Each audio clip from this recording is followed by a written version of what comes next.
Rahubat, Moisar, Mospatu, Shalil Wu-Sabat. Greetings, or I should say, by way of the forces of Hu, Hua, Hu He. We send greetings to you all with a shuk.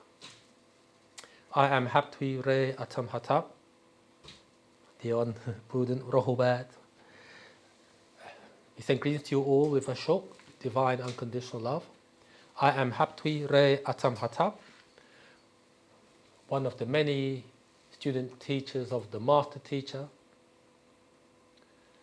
Parna Babya Nanan, galactical master of heaven and earth, affectionately known to us as Baba Yanun, incarnated Nazar or Riskian into the body of His Excellency Dr. Malachi Z.K. York Ukran, 33 degrees over 720 degrees. Today's class is entitled, Who Created God? What do Sabians of Wu-Sabat say about this subject? Curtis Dow, Rohobert. Right. You know how we run things here. So let's say, yeah, Rohobert to you all on Clubhouse, Rohobert to you all on Zoom, and Rohobert to you all here at Nashat, 1 Church Street, Croydon. Hope that everybody's doing well this shadow hour period. And you know how we run things here.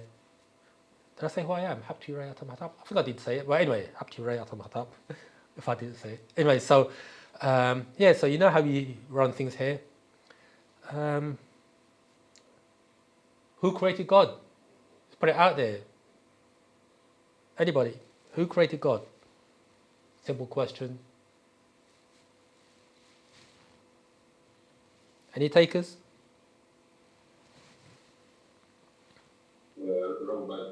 Robert. Any God. Who created God? And yeah, who created God? On the monotheistic religion, the religion itself is to control. Oh, hang on, we can't hear you very well, Zamal. Can you hear me now? Yeah, that's it. Yeah, well done. Yeah, so who created God? Yeah. Before we, sorry, Jose. Before you start, you said a very good point there. Which God? I'm gonna work sort of. When you say which God, does that mean that there's more than one God?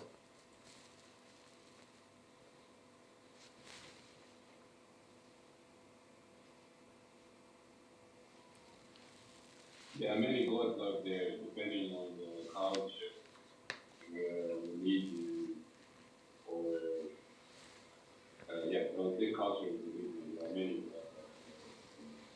Okay. Monotheistic, Dravidian, the Asian thoughts. There's too many different stories about that. Okay, so there are many gods, but for the purpose of this forum, no, I think that's very good. I was about to say for the purpose of this forum, let us stick to God of monotheism, but I'm not going to do that. That's correct. There are many, so there's more than one God. But yeah, so there's more than one God, but who created? If there's more than one God, who created the God or gods? Let's say, They're all somehow. is that again? Insects? Yeah, he says, I'm saying they're all somehow created gods. They all created, all the other gods created each other.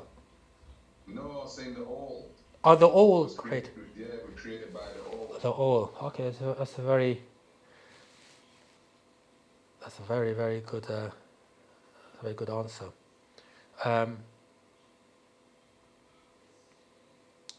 Okay, very, very good. You're on the right track. You're definitely on the right track. So you hit the target. Yeah. So God as a concept, as narrated by the master teacher, was created by man, Palmer Castle, in his image and after his likeness. Then said, God created man in his image and after his likeness.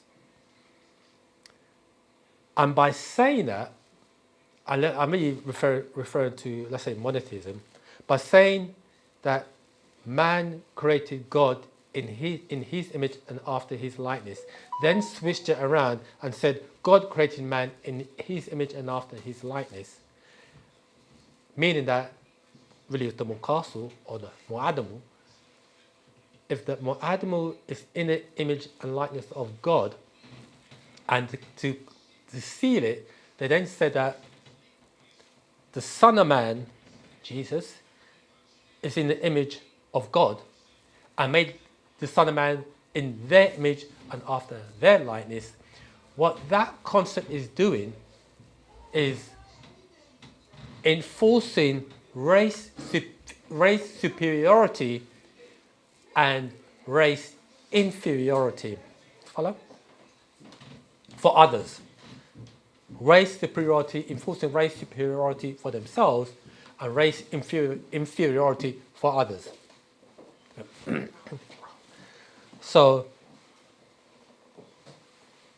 now, in whose image and likeness are we worshipping as God and the children of God? If God is not in our image and after our likeness, the question we're asking is, in whose image and likeness are we worshipping as God? Because that then enforces the spell of us wanting to look other than self and kind, because we want to look like God. And God don't look like us. And we broke it down, we said, talking about this last class, we said there's God, man, and who's the other character? Say it, who's the other character? God, man, and? The devil. The devil, correct. So now, if man is created God in his image and after his likeness, that or Adam or the Caucasoid, the red man or the created, if the pale man created God in his image and after his likeness, then switched it around and said God created man in his image and after likeness, then that means you got man, you got God, and the other one would be the devil. So you got the white man, you got the yellow man, and you got the black man. In whose image and after likeness the black man in, like the sister said, the devil. So that in the mindset of the people now creates race inferiority. And we're now looking outward towards another race and their deities as superior. So that then creates what's referred to as likeness of other than self and kind. Once you get the mind, you get the body. Because wherever the mind goes, the body will follow. What a cool hoax to play on the people. But hear this though.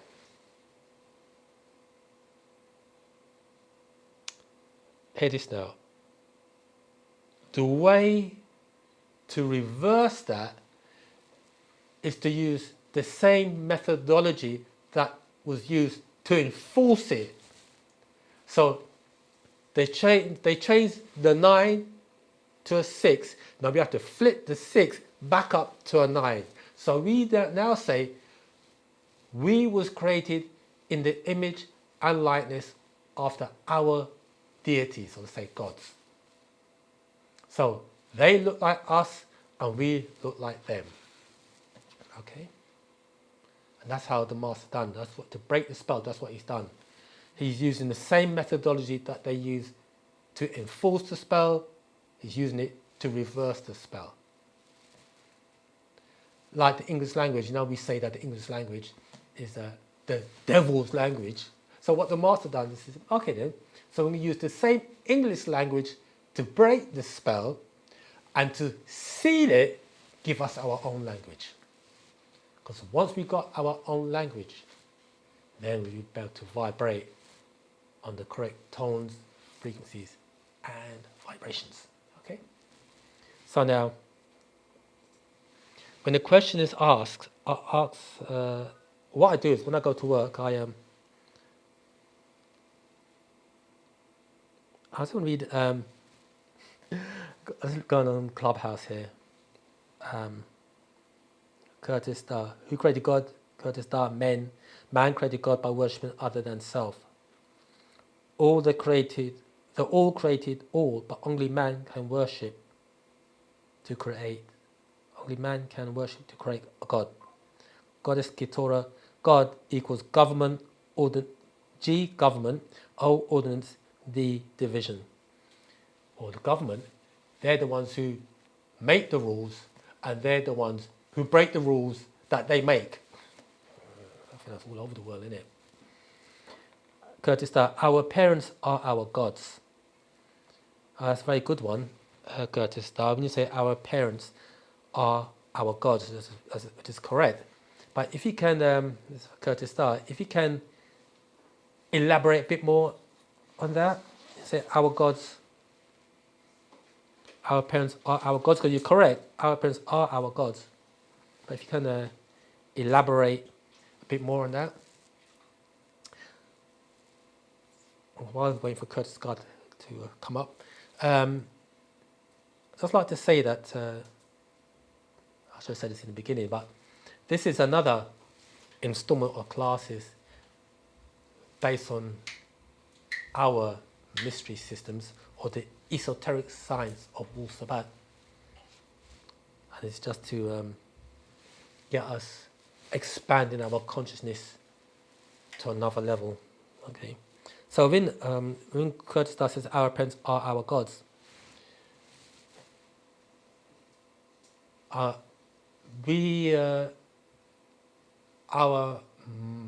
mother teacher put it like this: our mother and our father are our personal creators with the help of the forces of nature, and making the forces of nature our impersonal creators, which is correct, our gods. Okay.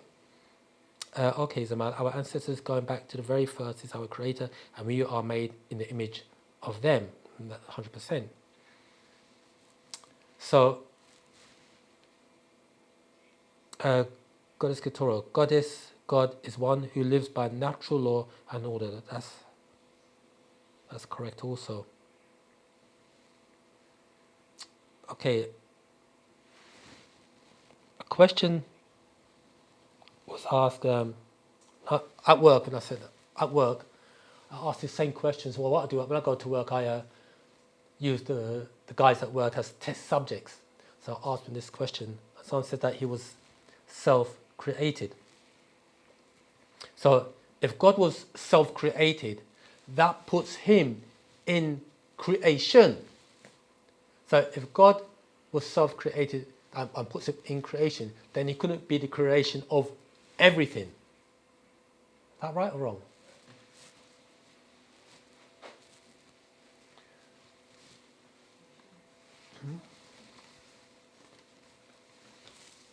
Or can God be self-created and still be...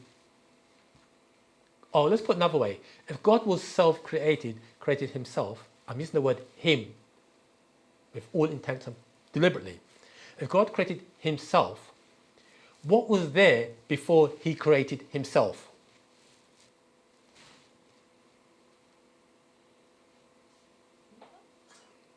Yeah.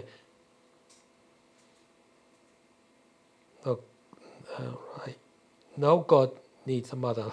God created. If God created himself, the question to ask is: these are things that when you get on the street and you're propagating and you meet a religious person and say, do you believe in God? And you say, then you ask the question, so who created God? And they say he created himself. Then you have to ask yourself,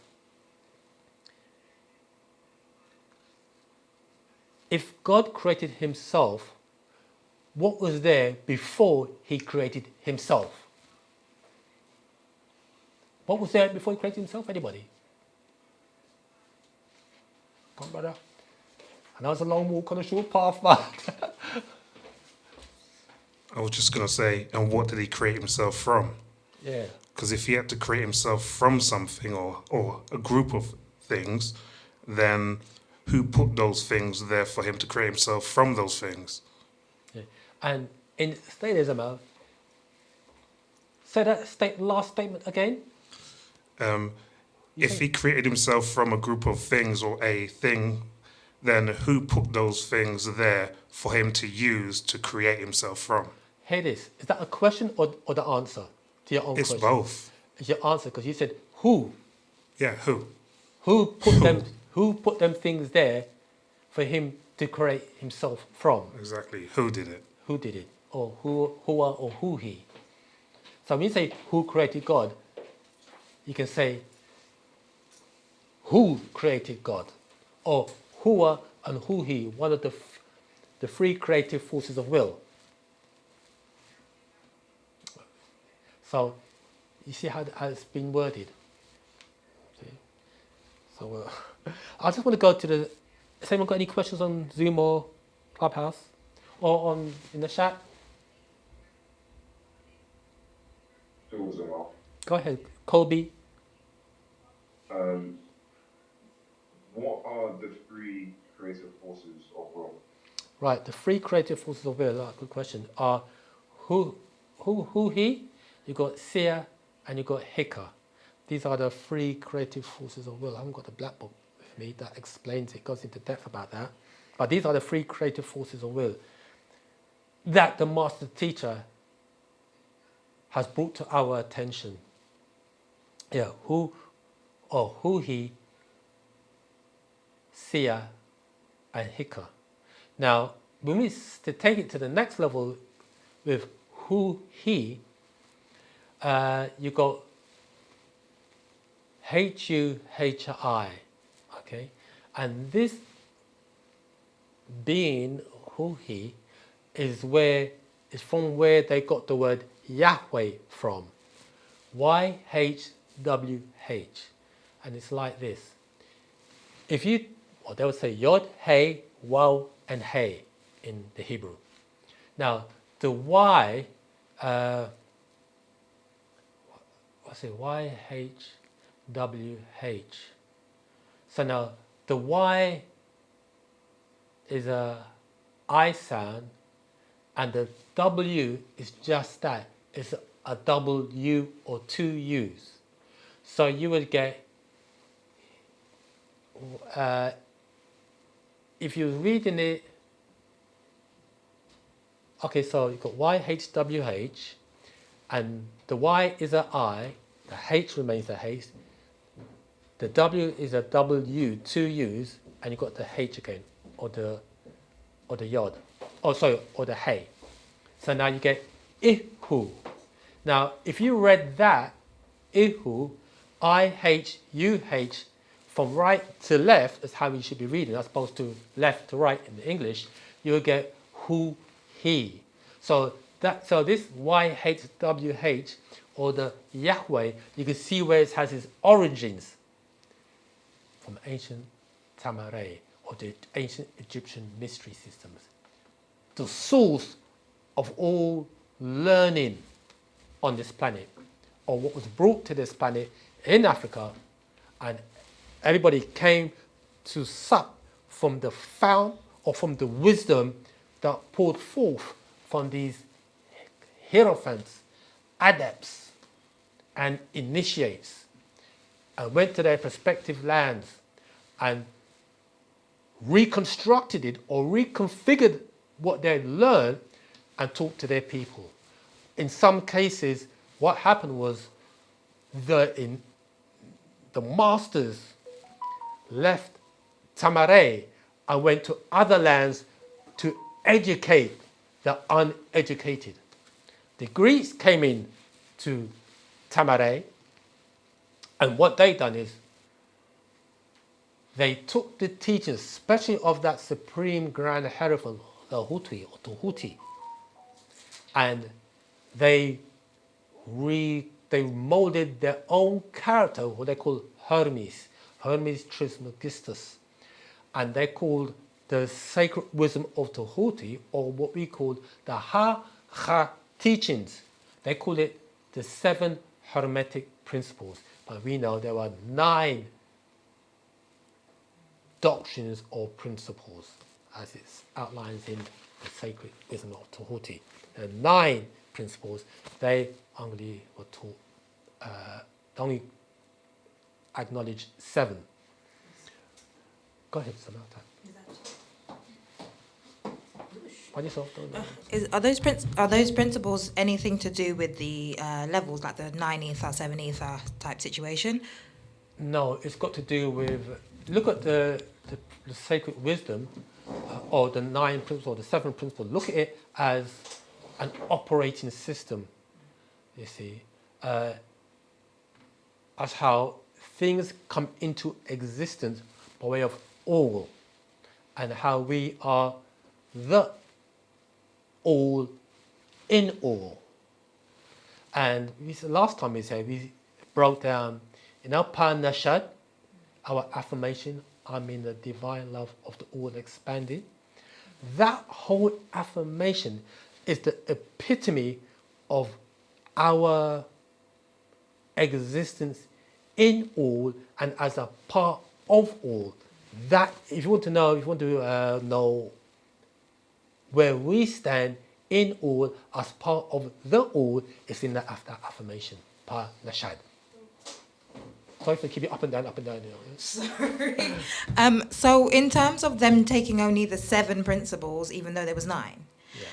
is there a reason that they've done that? Is it because they couldn't implement the 9, or is it just that, was it just to cause confusion? Reading the sacred wisdom is because they didn't know. So what they done is with the sacred, I never heard the master use the term the Ha teachings of Tahuti, but I never heard that term used outside of the master teacher. So in the sacred wisdom, the master teacher put 9 principles, which ties into our number. But he said that the sacred wisdom is a corrected version of the Kabbalion. You see, okay. Now, I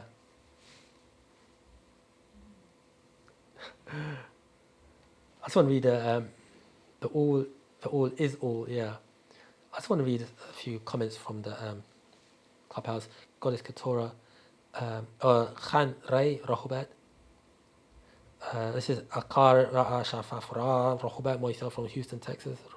Goddess Keturah, you are either born through your mother or you are created. The word to create is the same word as to be born, or to give birth, or to grow. So you will find that, we can talk about this later on, is that the Kakusu, they know a lot. They know a lot. They came into, as I said before, Tamare, and got the knowledge. And there's a book, like I said, I do recommend people getting, which is this one here. I said it before, the Master Key System, well worth purchasing, or you could get it on YouTube, or you can listen to the 24 parts. You can listen to all 24 on YouTube. It's good to get the book and listen to it on Clubhouse, so you're using both your visual and auditory senses, and you corroborate that with the sacred wisdom and the many scrolls that the master teacher has put out. Some of the old scrolls I'm reading from is called like the Science of Creation and the Science of Healing. These are very old scrolls, which is really a lot of jewels inside there. So we're on a journey here, and we're on a journey here, and later on, you'll find out that we are indeed gods. We are indeed gods. We are indeed gods in human form, or put another way, people say spiritual beings having a physical, we are spiritual beings having a physical experience, or we would say we are Ethereans having a physical experience. Okay, we just need to come to that realization of it, because we've forgotten, of whom, what we are as a people, okay, or as a race, okay, and how the key is our mind and our thoughts, which is the master key. And you find that the whole doctrine of Wu-Sabat is based upon the Egyptian mystery systems. Okay. So now I just want to read an excerpt. This is from the Doctrine of Growth and Creation, page 80 from the Sacred Wisdom.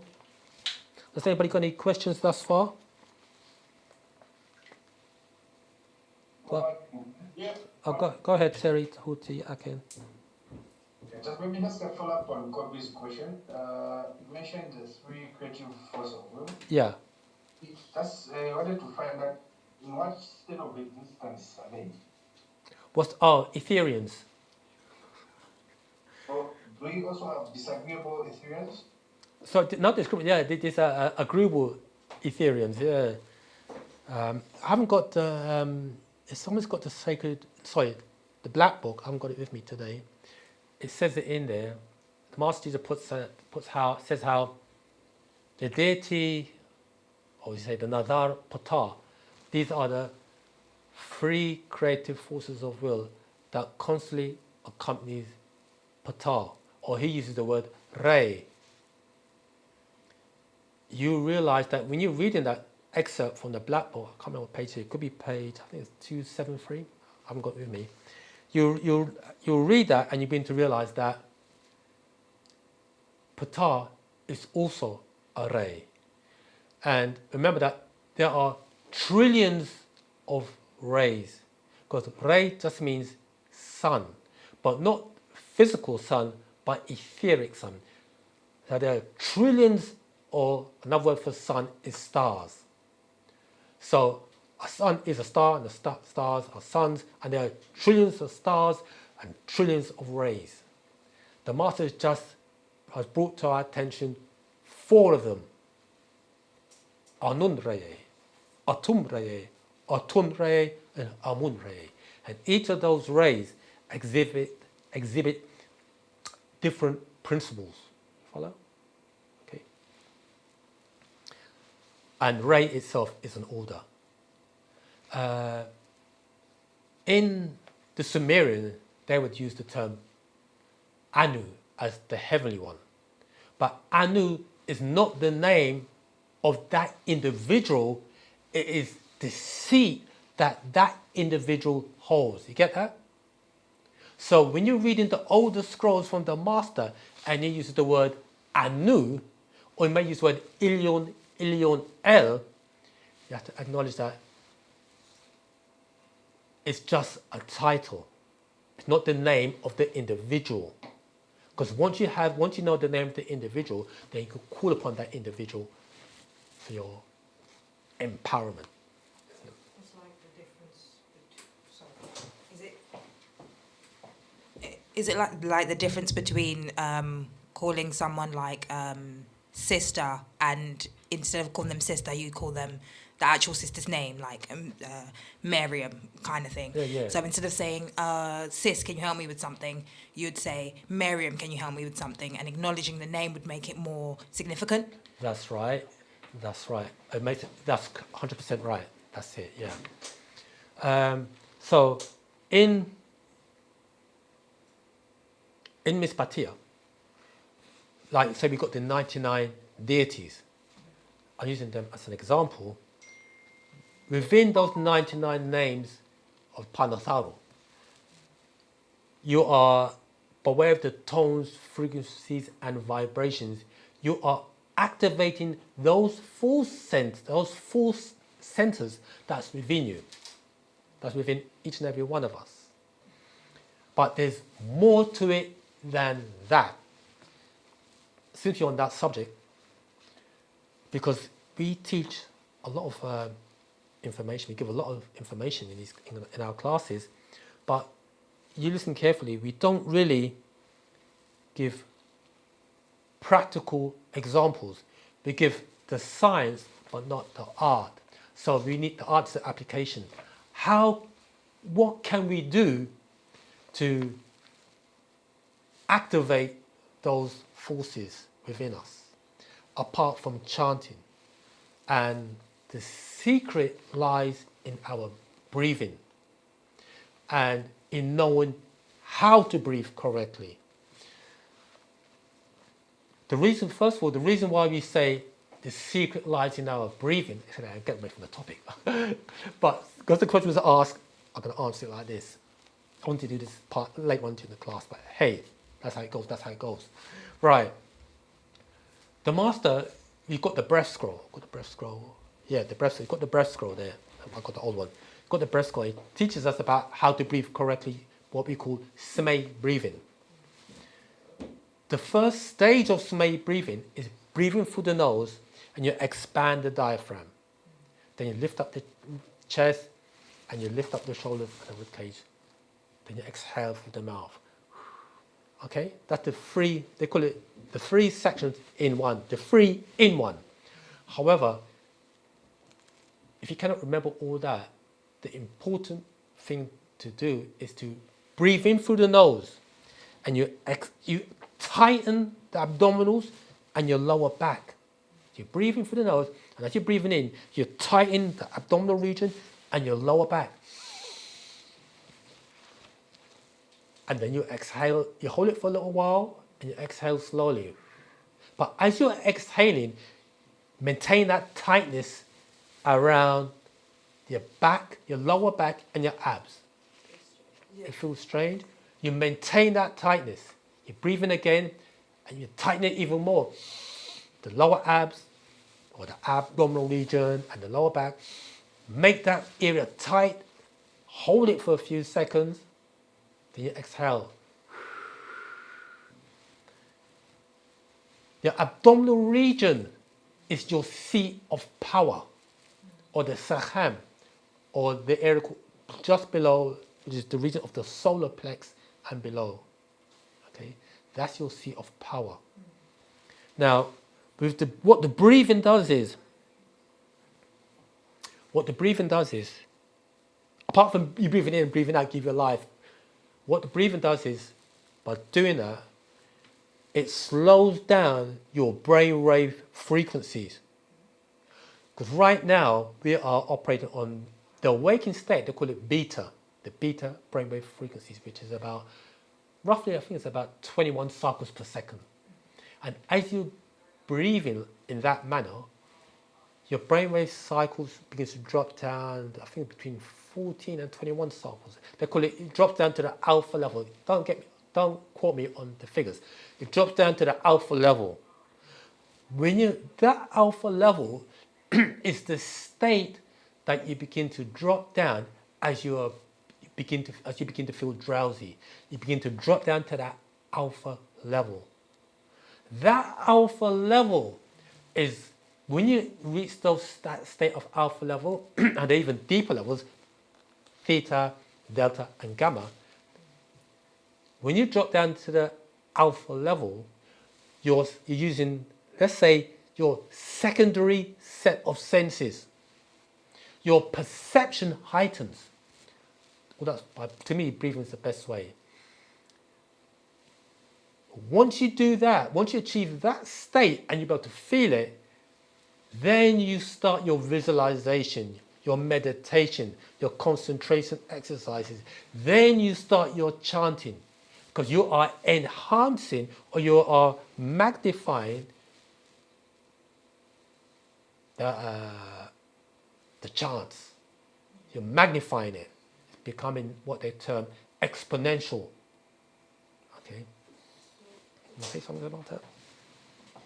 So do you advise that before we do anything like meditation or doing the charts and stuff like that, that we go through a sequence of breathing? And if that's the case, then how long would you say that we practice the breathing before we go into doing those practices? Right, very good question.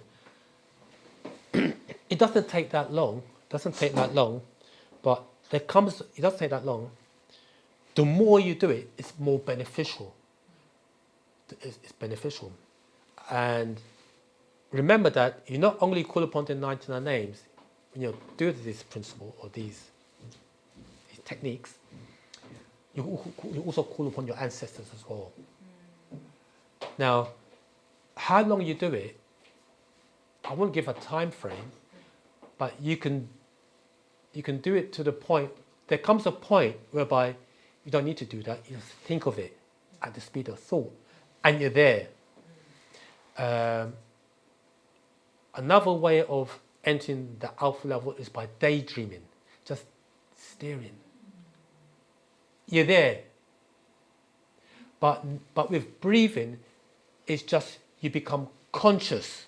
You do it with awareness. You're breathing now. You're now breathing with awareness, and by breathing with awareness, now that you become aware, the power becomes heightened.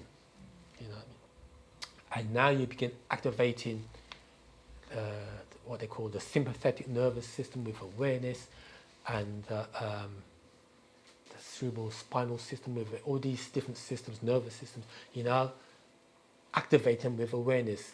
The cranial nerves. You're now activating your senses with awareness. You see. And then, in these states, is where you can start creating your life. When we say that, what we mean is we are co-creators of our own reality, whether we are cognizant of it or not, whether we are aware of it or not. We are co-creators of our own reality. We now feeding our subconscious mind and our conscious mind with, I was about to say, information, or feed it with information that we want. Now, in Wu-Sabat, we say, sorry, fam, moving away from the subject matter, we can go back there again.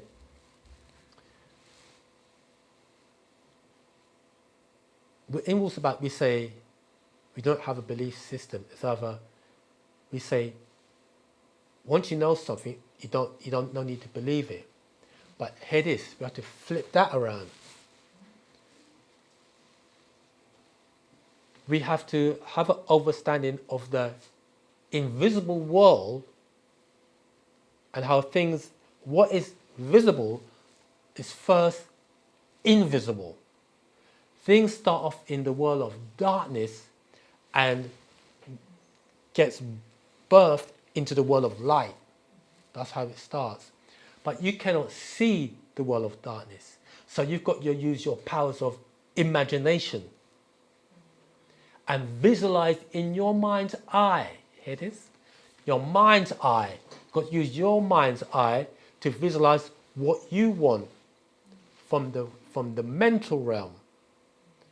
And from the mental realm, you create those thought waves, hold on to those thought waves, visualize those thought waves, and it will materialize by way of those forces, which we call natural ether energy.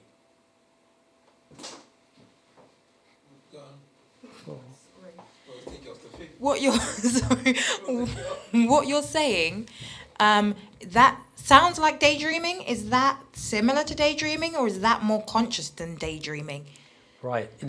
When you say daydreaming, what you're basically saying is daydream is another form of what word did we use? We said daydreaming. Yeah, daydreaming. Because you dream it during the daytime, but you can do it during the nighttime, anytime. But you're 100% right. You want to say dreaming is assisted to death. So. Yeah.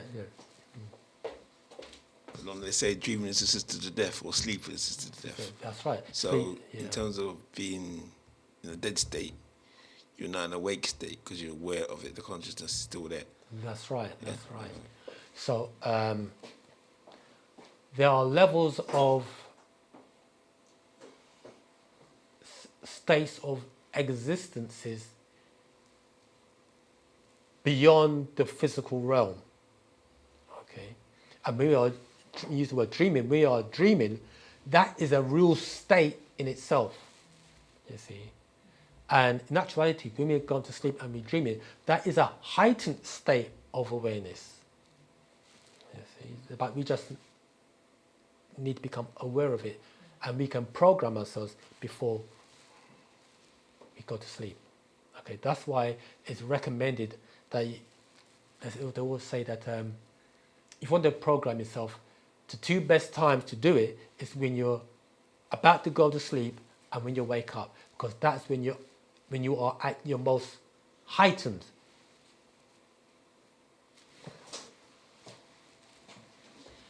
Okay, how would you go about the process of programming yourself before sleep? How would that work? Do you know, all you do is just speak to yourself what you want. That's it. I mean, what it is that, so the reason why I said about the breathing is because the breathing will prepare you for that state. It will put you in that receptive state, then you start programming yourself. If you know Miss Batia, then all the better. It's come off.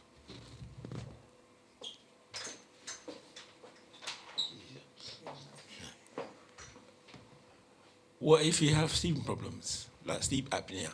The sleep problems. Sleep problems, like sleep apnea. Yeah, what you can, Or no, breathing problems, which cause sleep apnea. breathing problems. Yeah, breathing. Yeah, breathing problems you've got, which causes sleep apnea because you're just something to do with the throat or the nose cavity, which kind of stops you from breathing properly while past asleep. Yeah. So what do you do then in terms of like? Yeah. Do you know something? That's a very good question. Do you know that as long as you could breathe, Yeah. it'll get you into that? Would that mean relating to, it's like a fish out of water? Yeah. Am I? Oh, the fish out of water. They'll drop No, their head in. I'm saying no. What I'm saying is no laugh. Okay, because you know when the fish comes out of water, Yeah. it's in water to sustain itself, isn't it? Yeah. To get breath or breathing. So I've not read this, like on the news the other day, they said flying fish jump out of water to catch air, Yeah. to go back in the water. So I'm saying that breath of life, that's a chem, that we all breathe in, would we then need to say that, okay, when sleep apnea happens, that being, because obviously we're still reptilians in the water environment, would that mean that to breathing conditions is not right for that being to be here? No, what it is that you're talking about like an amphibian or Yeah. like an amphibian. Yeah, amphibian, yeah. No, see, amphibian has been so engineered Yeah, to be able to come out on land, yeah, absorb X amount of air, yeah. then go back underwater in. Yeah, and do what it has to do, Yeah. and periodically come back Yeah. onto land. Yeah. But that's just how it's been constructed. okay, You see. yeah. Now, somebody who has Breathing problems. breathing problems, Yeah, as long as they are breathing, they can still deploy the same okay. principle. Alright. I mean, of breath. As long as they got, otherwise they won't be able to have a conversation with you because they'll be dead. You see, Okay, interesting. you know what I mean? Okay. So and there's a lot behind the breath.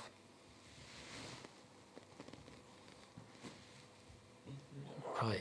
I want to read an excerpt. We talk about created. Can I, Go ahead. sorry, just before you move on, can we see that breath book if you have? Oh, okay, yeah. So we can see what it looks like. This is the old one. Oh, Yeah, this is for those you can see. This is the old one. I haven't got the new one. But this is the old one here. Okay. Very, very powerful scroll indeed. Okay, so now we're going back to how they say how God was self-created, and people start saying how God was self-created. I just want to read an excerpt from the Sacred Wisdom of Tahuti. Hey, you know what? Since we got my art here, would you like to do a bit of reading this, Maltag? Go on. Come up.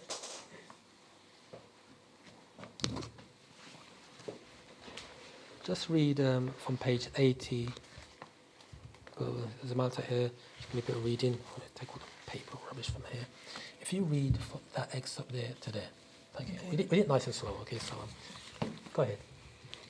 This doctrine must make you realize that all things that exist on the physical plane were created and or created themselves out of pre-existing matter or energy. Stop there, please. Now, read again. All things that exist on the physical plane were created and or create themselves out of pre-existing matter or energy. And we know that anything that created itself denotes intelligence, doesn't it? Okay. As habits, okay. So, and also, when we say pre-existing matter or energy, what do we mean? Anybody? When we say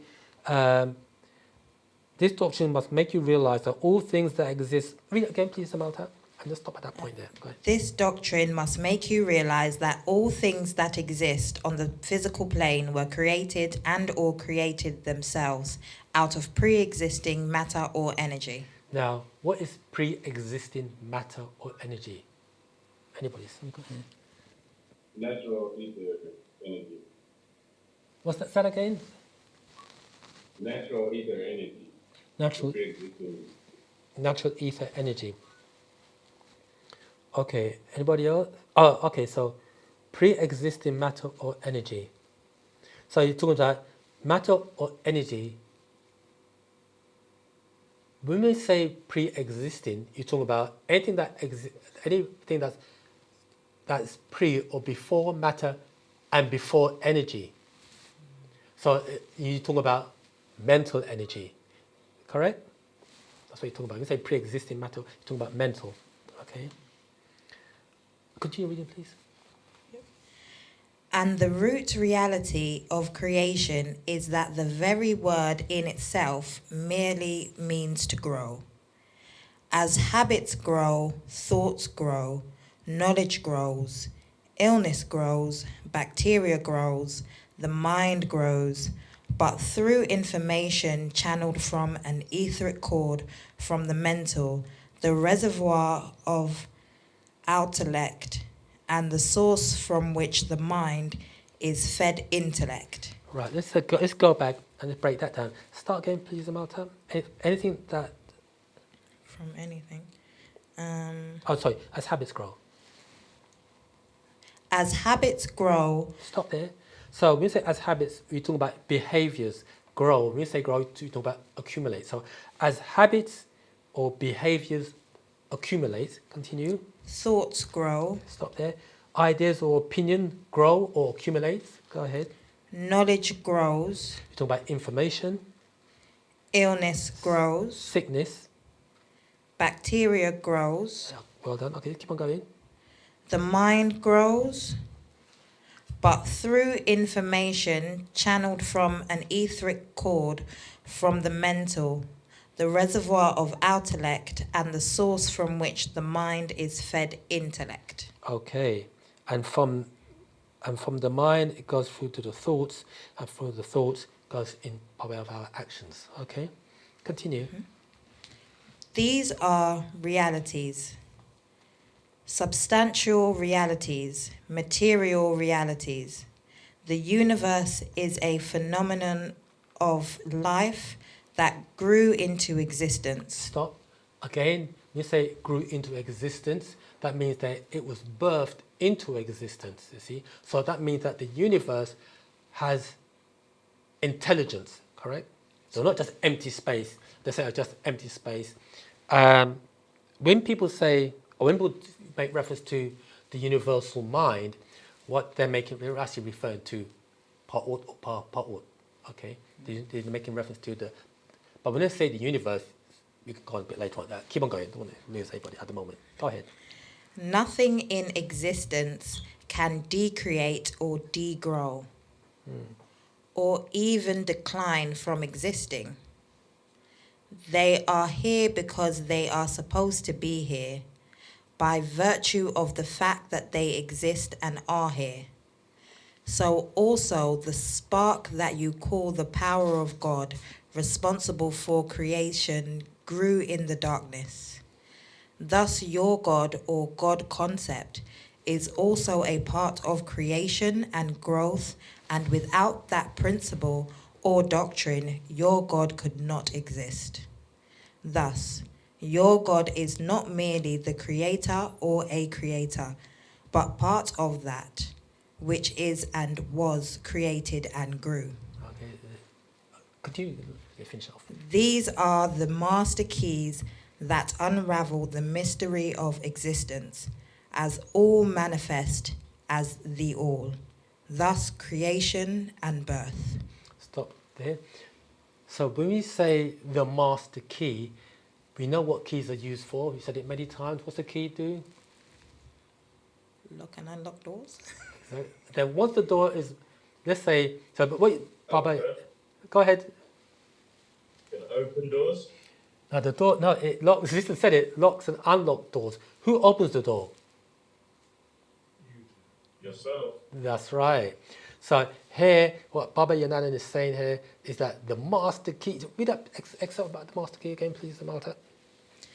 These are the master keys that unravel the mystery of existence, as all manifest as the all, thus creation and birth.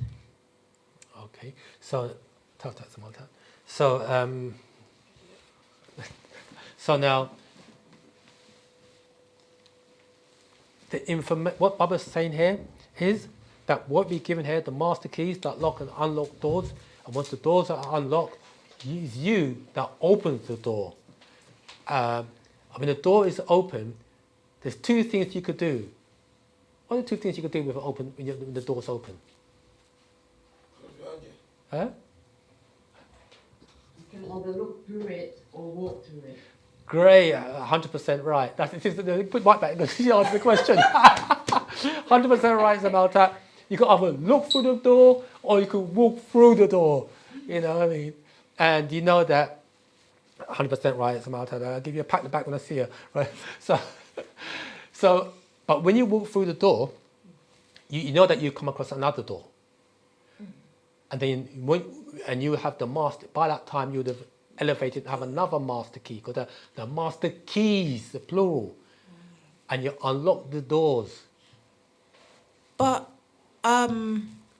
correct me if I'm wrong, usually the concept of a master key is usually a key that opens every door, is it not? But there are many master keys and there are many doors to unlock. Okay. You see, and you know that it's talking figuratively, talking about mental, isn't it? You see, there are many doors to unlock. Let's say in this case, from the sacred wisdom, let's say there are 9 doors to unlock. See, so you open up. These are major doors that you're unlocking using the master key. And it's by way of self-realization, or we call it DNA explosion, that's taken to another level. And you keep on walking through that door that's now been opened, DNA explosion, and you're going and growing from strength to strength, transforming yourself back into deity, because deity, back into God and goddesses, because it's a mindset, isn't it? Oh, you got questions? Yes. There was a part of that passage that we read that talked about nothing can be decreated, degrow, or devolve. Yeah. It was something like that. So what would you call what's happening to humanity, or more specifically to the 9 ether race at the moment? Because it's saying that everything that's happening is supposed to happen. That's right. So how would you? No, it's just a thought that ran through my mind when I read it. So what would you call what's happening right now if it's not devolvement? Because essentially nothing degrows. Yeah. So what it is that, in terms of us as 9 ether beings, what's happening is there is what we call an evolutionary reverse. So the 9 ether forces, if you look at the smack circle, is pulling us back up. We are now elevating. So in reality, the way that we should be looking at ourselves is not, oh my gosh, look at where we are, we're not doing what we're supposed to do, but more in a sense of we've gone through a phase that we were supposed to go through, where we've gone through this part of the cycle, and now we're coming back up into the cycle to be back to where we were as gods. That's right. I like how you said you answered your own question. I like how you said it. We are pulling ourselves back up. I like the word I used, up, because that's the way, that's the direction that we're going. We're going back up to that state of divinity. 100% right. Okay. Any questions before we continue?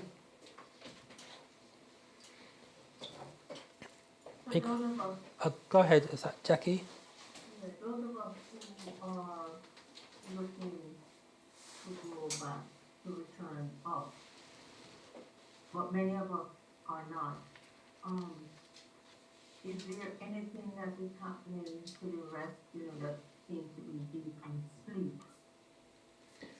Deep in sleep under the curse of the sixth ether. Those who are under the spell of sixth ether. Yeah. Do you know something? That's a very good question. Everybody has their own alarm clock in which they wake up. Everybody wakes up at different times. Excuse me, I need to get some power juice. You lot ask me too much questions.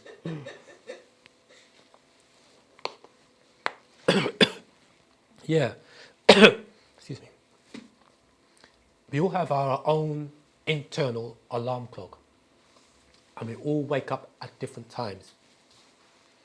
Because how many of us was wide awake before we heard the master teacher? We may have been walking in that direction. I've been black conscious and listening to Malcolm and Farrakhan or whoever, Hebrew Israelite, etc., etc. However, it wasn't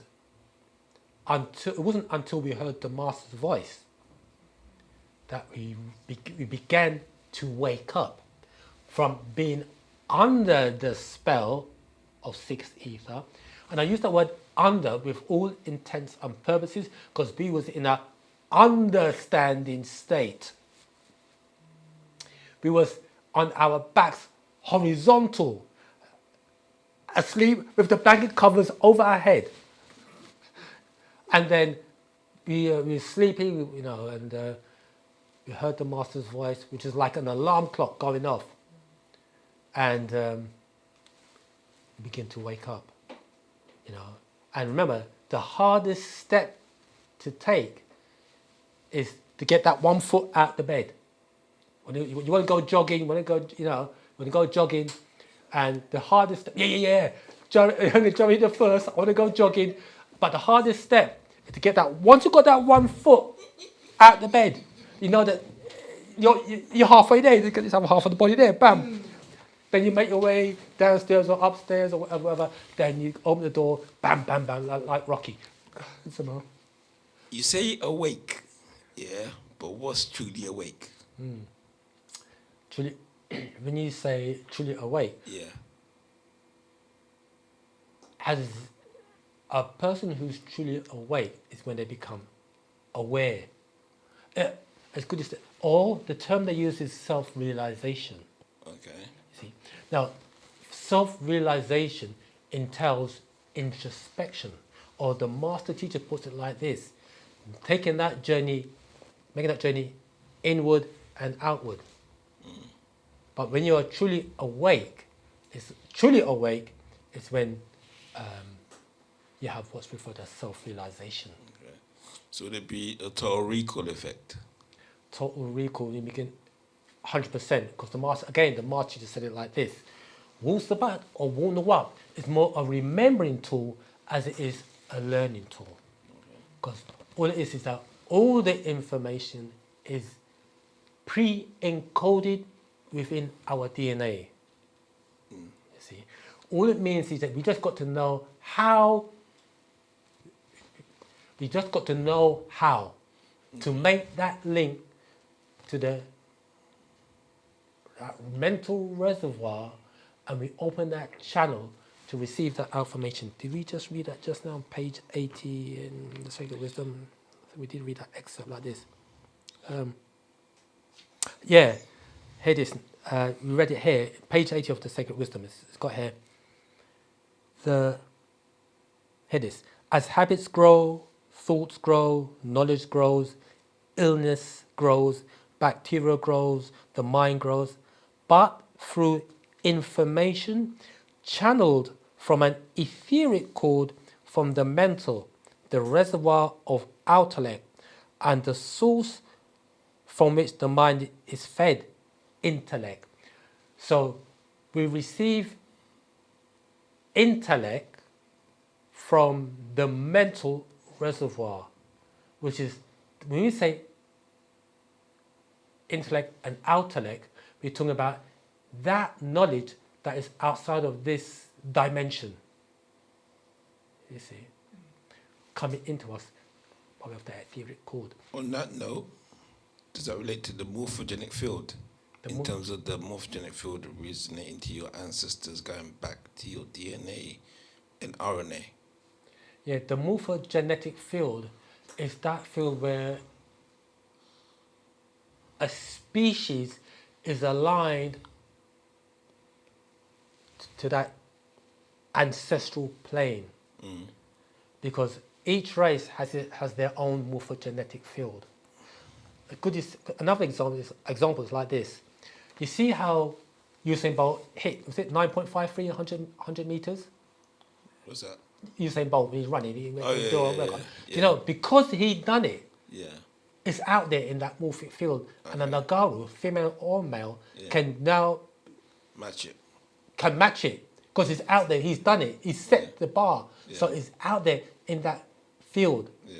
And you better believe that other races will try to match it, but that is something that's exclusive to Nagaru Nadu. We can tap into that field because it's connected to our race. That morphogenetic field. Yeah. Each race has their own morphogenetic field, but we as 9 ether beings, we have the highest, and we can extract not only that from that morphogenetic field, but from all other races as well. That's why when we touch anything, we rule it. And it's that the melanin content, or your DNA, because the melanin content is produced by the pineal gland and all the actual height. It's called energy source is the melanin. Energy source of melanin. Yeah. Which basically conductor. Yeah. So I'm saying, is that, I'm not asking a question, but I'm saying, like, is that a part of the source that we get energy from?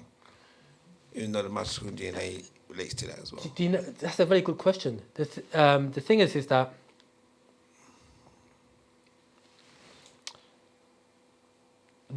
our melanin is just one channel by which we can get energy from. Okay. Our whole body is a transceiver, meaning we can receive and transmit energy or information. We have not just one source. The melanin is just one source, or one avenue. Our hair is another. Our whole, about your skin as well, melanin is content. But our whole internal organs, eyes, everything. Our whole body is a transceiver. Everything about us is our voice. Everything about us is a transceiver. And you begin to realize that, I was about to say that our whole, just like when you go to sleep and we're dreaming. When we go to sleep and we're dreaming, we're not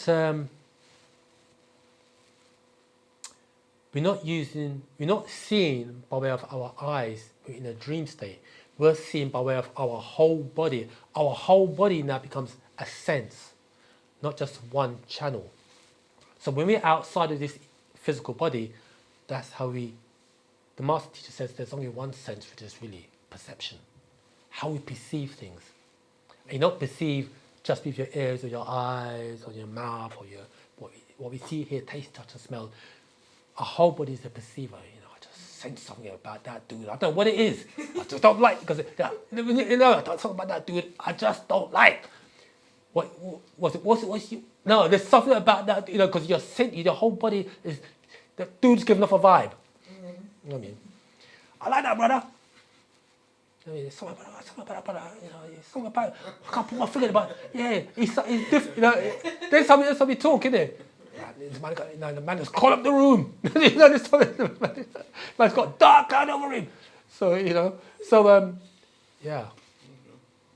So could your mentor tapping into the field that you're talking about, is that anything to do with the Akasha records that we can tap into? The Akasha records. The Akasha, can we tap into the Akasha records? The master broke that down by saying that the Akasha records is actually our own personal disc. Yeah. Our own personal disc. You can tap into the Akasha records, but in order for us to do that, you need a spiritual master to show us how to do that. See, what it is that there's only so much we can do as physical beings. To take things to the next level, we need a master teacher. Or the word we use is munbab, one who is of the master, as in the master teacher. Plus, we need other things as well, like the barytheric gland. You see, that's a very important, a very significant component that is needed for us to access those higher planes. So the mental reservoir, what you're saying we tap into, what has it got a name, or is it just what are we exactly tapping into mentally? Yeah, you're talking about higher vibratory frequencies, and there are frequencies upon vibratory frequencies upon frequencies upon frequencies, higher vibratory frequencies, and it's within the mental realms there are beings that exist on these realms that we have yet to be introduced to. Let's say Parnasaurus or the Riskians, they are beings that operate on the mental. The word we use is Etherians, and there are trillions of Etherians, and there are those that do not incarnate. They are pure mental. To tap into the higher beings, that is something that we need to be taught how to do that. But in the meantime, we still can advance quite a way based upon what we have received by way of the master. Okay? We can advance a lot. Very, very far we can advance by what we've been taught by the master. Okay? I was concerned about some of us trying to find our way to the master. Like I've been awoke since 2017, and I'm thinking others have probably similar, where they've been trying to find their way for a while. So, I was with the Hebrew Diplomat, another group, and finally I found my way for a year ago, starting after OSM Vision. So, how would you describe me trying to find my way here? Were those other groups obstacles, in the way of me really finding the real truth? Right. That's a very good question, Samantha. Now, before you reach the point of where you're at right now, and this goes for all of us, we had to go through certain experiences. That's why we're here on the planet. We go through certain experiences, but these experiences that we have encountered in our journey through this thing we call life, these are like lessons. The master teacher uses the word revelations. Things, these are lessons that we've learned on our way to reach this point now. Don't negate them. I don't think it's just a waste of time or was it necessary. It was necessary for the experiences that we have gone through. Otherwise, we wouldn't experience those experiences. The mere fact that we are here now and we're reading the doctrine, we have made that connection to the Master.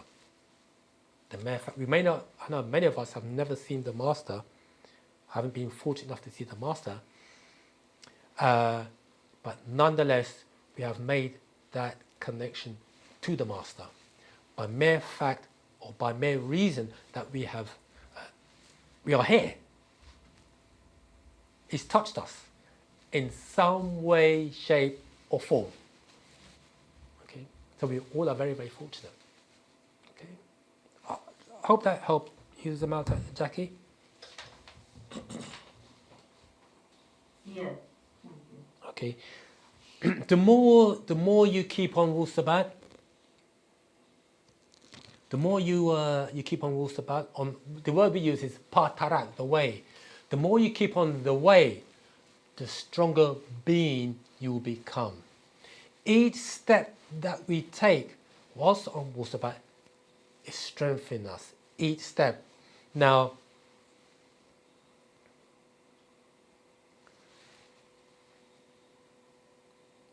this is it. We are not going to be on this journey without challenges and opportunities, because both of them are equal. But that we are all being challenged to test our durability. Look at the Master, spiritual Master that he is, galactical Master of heaven and earth. That's one heck of a challenge that he's going through. So what makes us think that we've got the exemption certificate? I don't have to go through no challenge, and I'll be able to walk through life when the pearly gates open, bam! When the spaceships come, or what's that one called? 3-Eye Atlas, when it comes, I'll be on the. I should say that, should I? So, okay. So anyway, Robert. Just going back to the master keys for a second. Would it be right to say that we are the master keys? That's right. Because we would have to first unlock, let's say, any one of 9 doors, we would have to shape ourselves into the right type of being to go through or to unlock that door in the first place. That's right, yeah.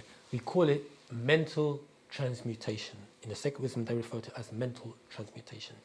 You may look the same outwardly, but inside, you're transforming. See, and yes, you're right, we are the master key. Each and every one of us are our own master key. And the thing about it is, only you can unlock your door. People can help you, point you in the right direction, that, oh, I get it. When you say, I get it, that's the door's been unlocked. And you keep on walking, open up the door. As you said before, open up the door. So open door, I think the Sakamtat said, 2 things you could do, either stay and look through the open door, or you could walk through the open door. You know what I mean? But also though, there's another direction. You can walk back. Doors open, you walk in, you say, this ain't for me, mate. This is where I get off. And just walk back outside the door. You know what I mean? Live happily ever after. Amen. Okay. Go ahead, Samuel. Okay, if the door is open, yeah, to different realms and different levels of thinking, would it mean that a person's ready for the information, or some people aren't ready to walk back? What's the difference? Right, yeah. The mere fact that you was able to open that door means you was ready for that information. But there are those amongst us who fell back to sleep and walk back out the door, especially during the master's kidnapping. There's some good teachers back in the days. When the master, because you know that, put it like this, you know that for every school that we've gone through, every transition we make from one school to the next, people has dropped off. And as they drop off, as people go, people come. But the Master says in the scroll, the All Expanding, for some people, Wu-Sabat is a destination, and for others, it's a journey. See, so which one is it going to be for you? A destination?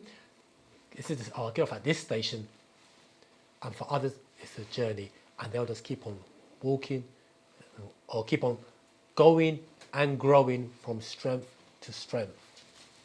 You see, so and also it's also based upon people's expansion rate. Everybody's expansion rate. When we say expansion rate, between their ability to grow mentally, physically, and spiritually, more spiritually and mentally to grow, and physically. When we say physically, not talking about be like a 9-foot giant, but in stature, mental stature. That's what we're making reference to.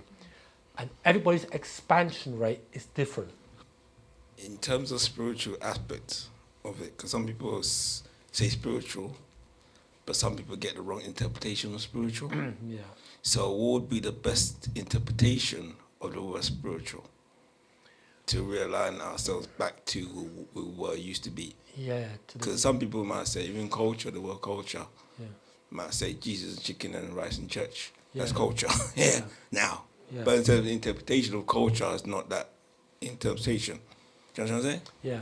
So therefore, the spirituality, as we know, that true interpretation, as we know, is nafush, which means personality, Yeah. nothing else. So therefore, would that mean that the elevation of the spiritual people, the planet, like you said, in us already?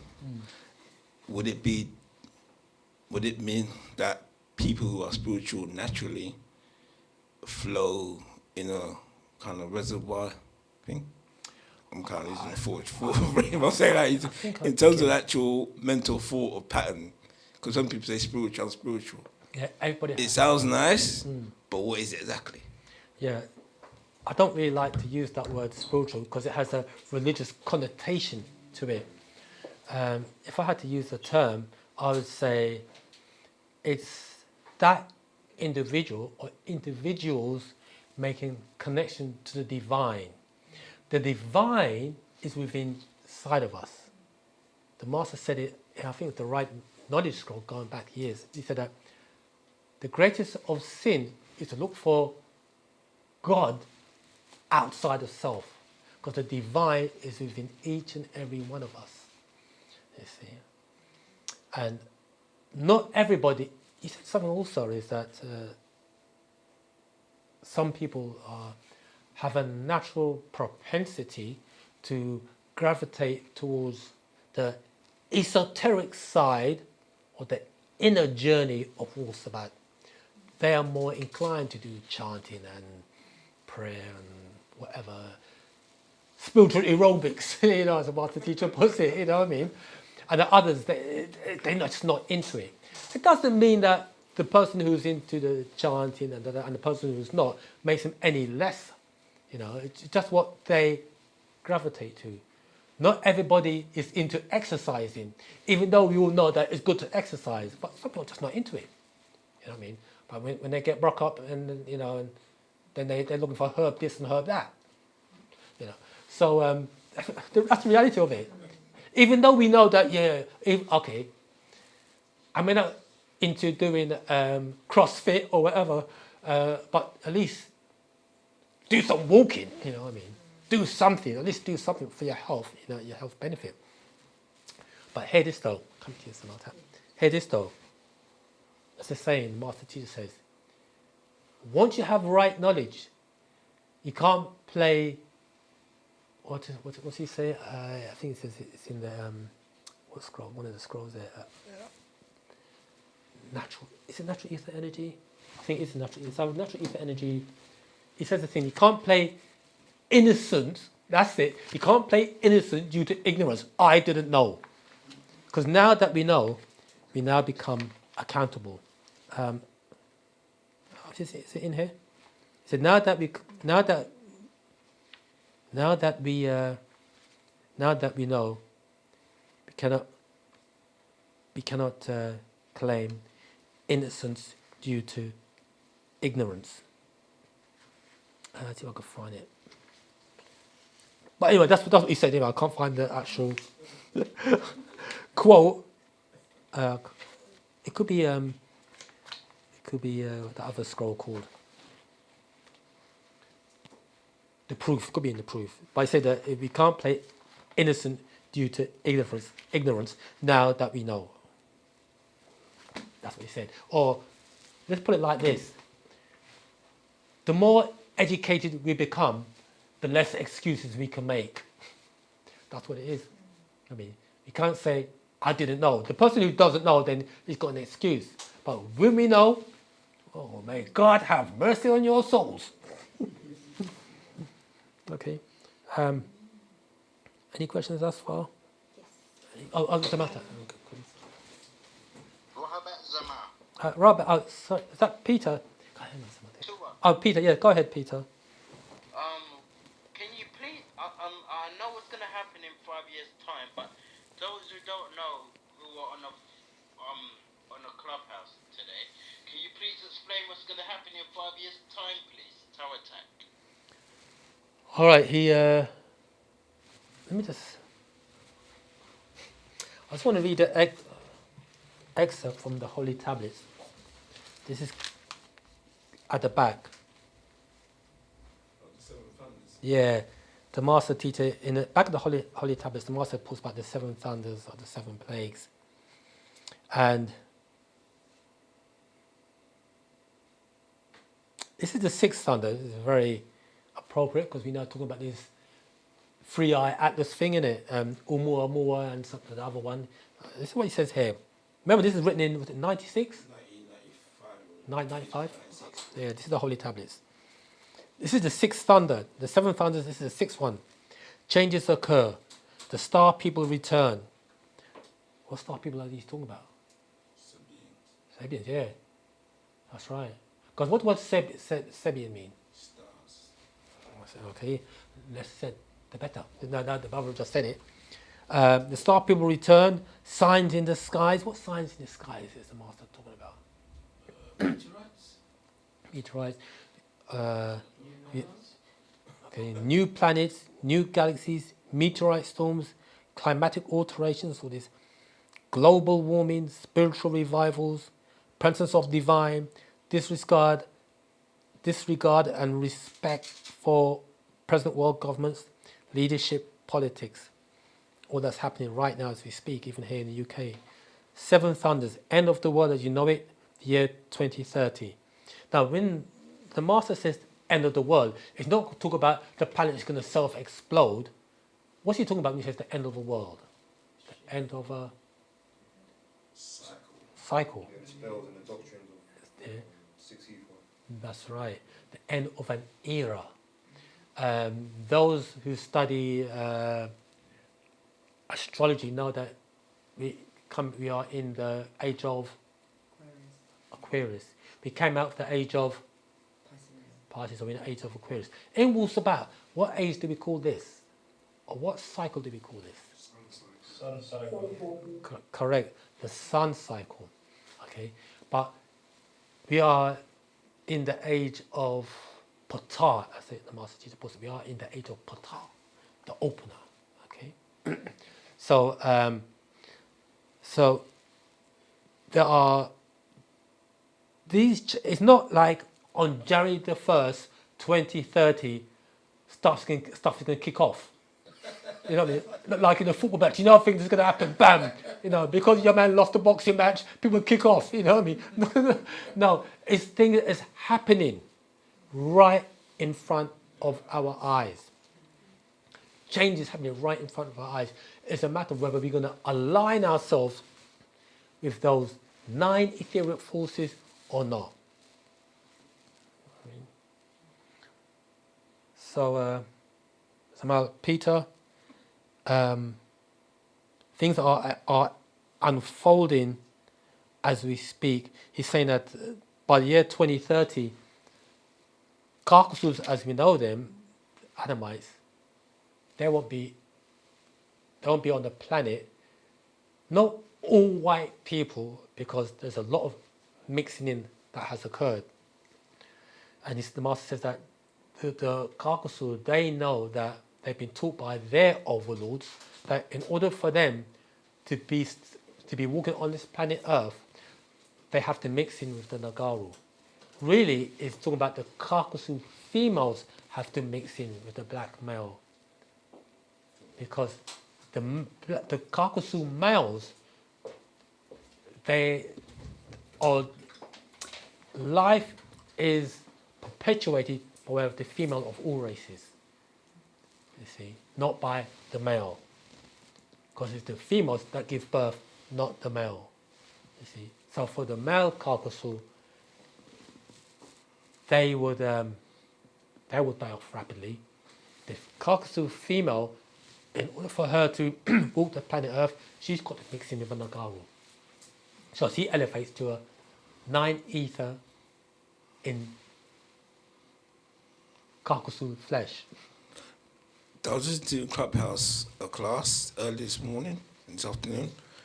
Basically, they were saying on there, the mitochondrial DNA coming from the black woman has more, obviously got the powerhouse.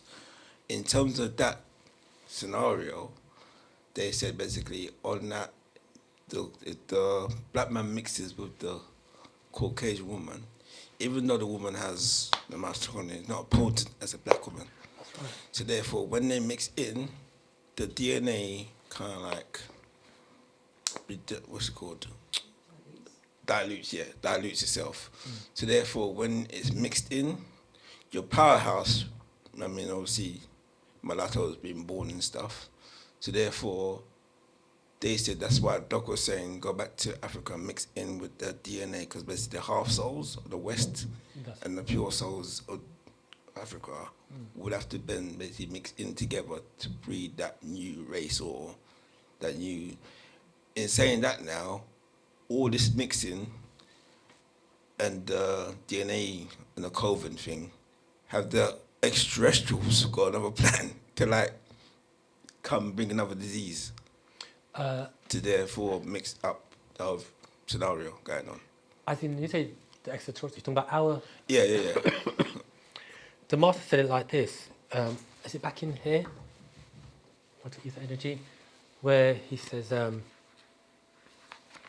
if I can find it. I'm just going to... He says how when a couple, a Kakasu female and a Nagaru male, have a child, that child now can either gravitate towards the Negroid side of them, of that DNA, or the Kakasu side. Now, if they gravitate towards the Negroid side, they can be spared, for lack of a better word. But I'm saying in terms of the mitochondria DNA, because DNA was basically used as example where tar mixed in with that, that's why they came in through the actual mitochondria DNA. Yeah. Because you know the 18++ mitochondria 37. Yeah. That book, yeah, it talks about tar, because basically that's how the extraterrestrials or manifest through this mitochondria DNA. Because basically, right, the mitochondria DNA, because basically the 37 chromosomes or DNA within the mitochondria would be that access point coming through the woman. Okay. Get me? So basically, I'm saying when they incarnate through the woman because that mitochondria DNA is there. That's right. And as you know, it's called the warp thread or the powerhouse. That's right, so therefore, yeah, so I'm saying in terms of that effect. Yeah, so that's what it was. Okay, so for those who don't get this, make it simple, is that the record is transferred from female to female, from mother to daughter, never from the male. So when we said this many times, the sperm of a male has cellular DNA and mitochondrial DNA. But the mitochondrial DNA is in the tail, not in the head of the sperm. So when the sperm fertilizes the egg, the tail drops off or disintegrates. So only the cellular DNA or the nuclear DNA enters into the female egg. How we know that is because you may have a female, a daughter, and she goes, the daughter looks just like the dad. That's your dad. No mistake in that. Or they say to the dad, that's that daughter, that's yours. No mistake in that. You know, so so you got that. But as the brother as I said, is that the mitochondria is the powerhouse that gives the cell its vibrancy. Because if that is compromised, if the mitochondria is compromised, the cell starts to degenerate. And as his brother said before, it's only transferable from female to female, or the record is kept from female to female. And what about if as you said before, if the mother gives birth to a son, well, the son also inherits the mitochondria as well, but that's coming again from the female, correct? Everyone get that? Go ahead, so. Robert. I've got a question. My question is, would you be able to give me some daily exercise to practice psychic self-defense, please? Was that Vedic? You say Vedic? Psychic. Oh, sorry, we said Vedic. I'm about to say go to Hindu thing. Psychic self-defense. I would like to strengthen my psychic self-defense. So I just was wondering if there's a scroll you can lead me to, or some daily practices I could use. Yeah, do you know, the first thing that comes to my mind is the breathing. We were talking about this earlier on, the breathing. Again, if you missed it, I said that what we do when we're breathing in, breathing through the nose, and what we do, earlier on, repeat it for those who missed it. When you're breathing in, you push your stomach or abdominals out, but you tighten your abdominals and you tighten your lower back. Breathing through the nose, you tighten that area as you breathe in. Tighten it, keep it tight. Hold it for a few seconds, then you breathe out. And as you're breathing out, you maintain that tightness around. Now, as you could take 4 breaths in, so you breathe in, you tighten this area. To the count of 4, hold it for the count of 2, and you breathe out for the count of 6. As long as you keep this area tight, this abdominal, your lower back, you could breathe for ages like that. You could increase the amount of breaths you take in, you could hold the breaths for longer, and you could breathe out for longer. But as long as you maintain that tightness, it doesn't take 3 or 4 days, as long as you maintain that tightness, you're about to do more and more and more. Now, that's just the breathing. And we said earlier on that as you're breathing in, you are,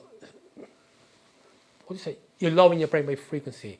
But apart from that, you are strengthening your auratic shell, your aura. People different names for it. They say aura, okay? You're strengthening your aura. Now, and the mere fact of doing that, and you are aware that you're strengthening your aura, in our aura, we have holes there, perforations, due to the electromagnetic field that's the radio waves, etc., etc. It's got like holes like a sieve. And the more you do that type of breathing, it starts to reconnect itself, starts to repair itself. Now, you're now conscious of it. To heighten that awareness, to incorporate some visualization, as you're breathing in using that manner, for the nose, breathe the stomach out, as you're doing that, imagine the green light is coming in. Because you know that's a powerful healing light. Imagine the green light's coming in. It's all engulfing the body. You hold it. And so as you're breathing out, imagine that the green light is emanating out of the body. And as you hold the breath, is stabilized. As you breathe in, it's coming in. So you're breathing in, it's coming in. You hold the breath, it's stabilizing itself. You breathe out, it's emanating out of the body. This is just a little exercise. There are many, many different exercises that you can do, but that's a very, very good exercise to do.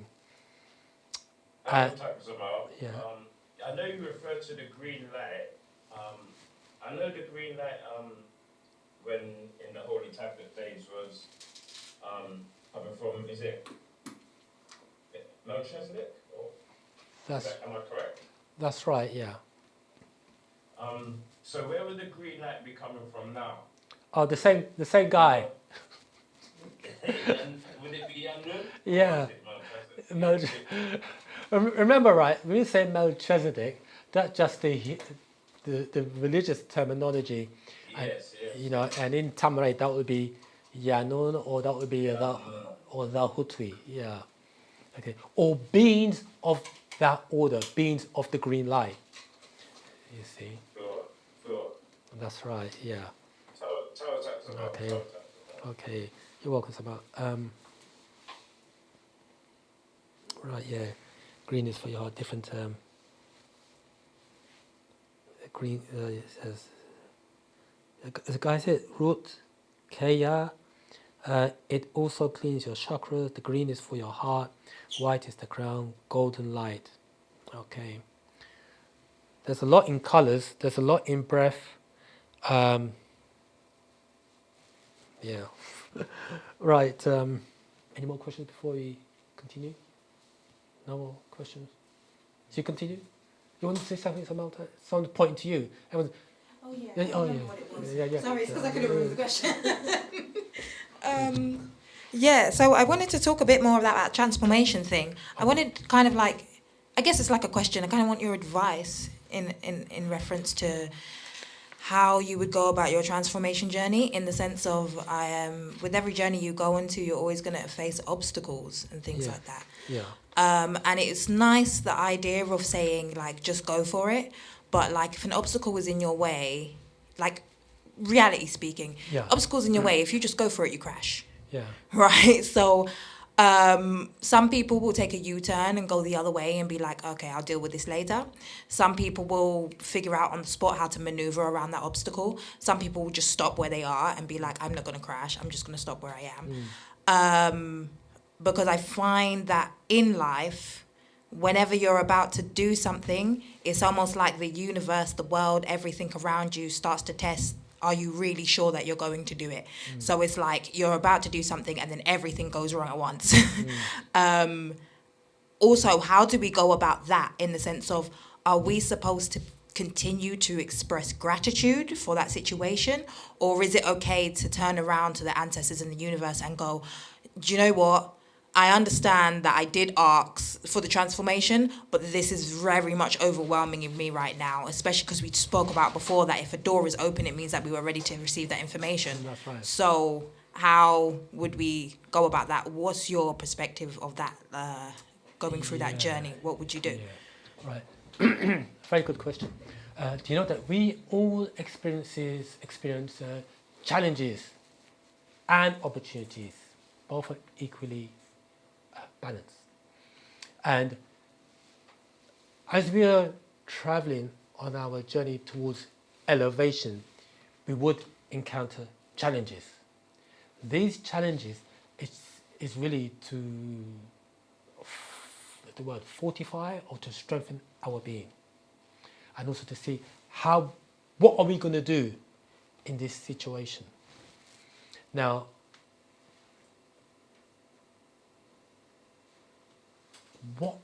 that is what it's about. What are we going to do when we come across a challenge? The thing is to face up to the challenge and overcome or override that challenge. That will take you to the next level. Now, you cannot walk away from that challenge. You cannot walk away from that challenge. I use the word challenge for lack of that word. You cannot walk away from that challenge and expect to go to the next level. It doesn't work like that. We have to find a way to overcome that challenge, even if it means talking to an associate or a confidant. You know, I'm experiencing that, and they may be able to give you some. They'll say to you, give some advice. For example, let's say you're at work, the boss is giving you grief, but you don't know why is the boss on my case, and someone says to you, you know what? If you can't talk to the supervisor, go to the top boss. Go to the top boss, and the top boss now says, right, go to the supervisor who's giving you grief, or go to the individual who's giving you grief. But the thing about it is that you made that step. You said, right, I tried to talk to the individual, say the supervisor, he's not hearing me. Let me go to the next one up, to the boss. The boss ain't taking it. We got higher to HR. You know, they say go through the hierarchy. Let's say there's a successful outcome, right? You've just elevated. The mere fact that you did something about it, you just elevated to take yourself to the next level. I'm just giving that as an example. Now, let's say that same supervisor gives you grief. You now, you may not be aware of it, you now have got strength over that individual, and you will talk to them direct. And they don't, no, you know what? In actual fact, they may not even do that anymore.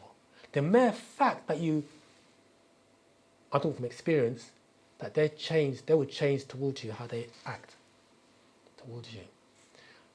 So we will always encounter challenges and opportunities.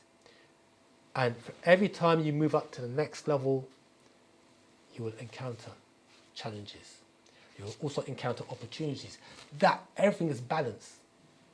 But it's to test your strength inside of you. Because that challenge is what you may need tomorrow. I say tomorrow like in the future. You may need that challenge. You may encounter that type of challenge tomorrow. And you may need to reflect on the past experience and how you dealt with that challenge, and you overcome it to overcome this challenge. But here it is. No longer becomes a challenge in you. It's like a walk in the park. Deal with it, bam, bam, bam, bam, bam. But now you will encounter another challenge. But this is to help you grow. Challenges are there to help us grow. You see, as a matter of what are we going to do to overcome that challenge? You see? You know, it's like you say you are a mother or a father, and you talk to your child about doing this and do this, don't do that.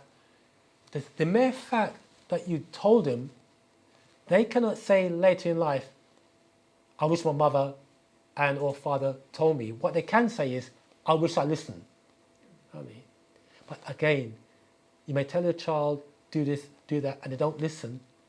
But that's their experience.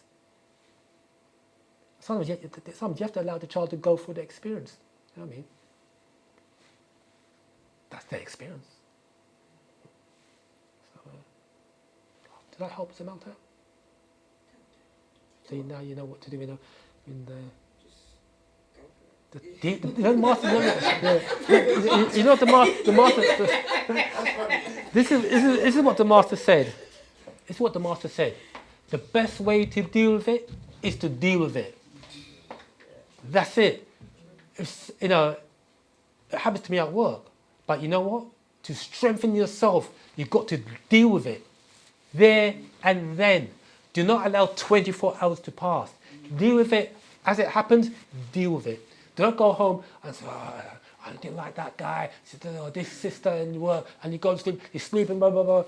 No, deal with it there and then. So you go to sleep. You have a nice, peaceful sleep after you're chanting to your ancestors. Deal with it there and then. Bam. Give him a back to the topic of class. Oh, yeah, who created God? so, Yeah, see, these people need to be straight. It's all you lot. So, in terms of Pata, Yeah. having that open, what's it called? Pata means open, right? Opener, yeah. It's opener. What would be, in fact, that, and why is the name Pata in terms of something else? What you see, these are attributes as opposed to names. These are attributes that we can call upon, because remember, Pata is Pata-un. There's different attributes of Pata. These are attributes that we can call upon to help influence us in our lives. You see? Saying that now, would that be different because you got different tribes in Africa? Yeah. Right. So what tribe would that be under? Because you got the Dinig in ancient Egypt. You got the Dinig. okay. Yeah, which basically Basta, what's it called? Not Basta. Bess. Bess, okay. Bess, you know what I'm saying? People say, yeah. So Bess was another kind of like a 4 foot or little people, dwarf. Yeah. Where they get the gnome from. Yeah, the gnome. Yeah. That's right. So I'm saying that in terms of your process is of calling these beings back, would we still have obviously chanting helps, depending on the tone frequency. So would it be that the frequency level that we're on is pretty low, considering, because we're in the West, we're in a natural environment. Yeah. So I'm saying back in the day, well, Africa tones would be different. So learning this language and the processes of the spirituality, would that mean then our voices could be heard on a different realm? Yes, it can. Our voice can be heard interdimensionally. Because our whole body is a tuning fork. That's why the master teacher has given us our own language. Now, here it is. The mere fact that we are chanting, the mere fact that we are chanting, or even the mere fact that we are chanting, we are altering the atmosphere that we hear in the UK, or wherever we are altering the atmosphere. And the more of us, the word is synergy, when two or more forces combined to produce an outcome greater than if done individually.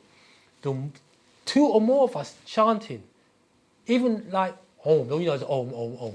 It's just the two or more of us just chanting that, because of how the master teacher puts it, how our Asna and adult Negroids, our body vibrates on a different frequency than all other races.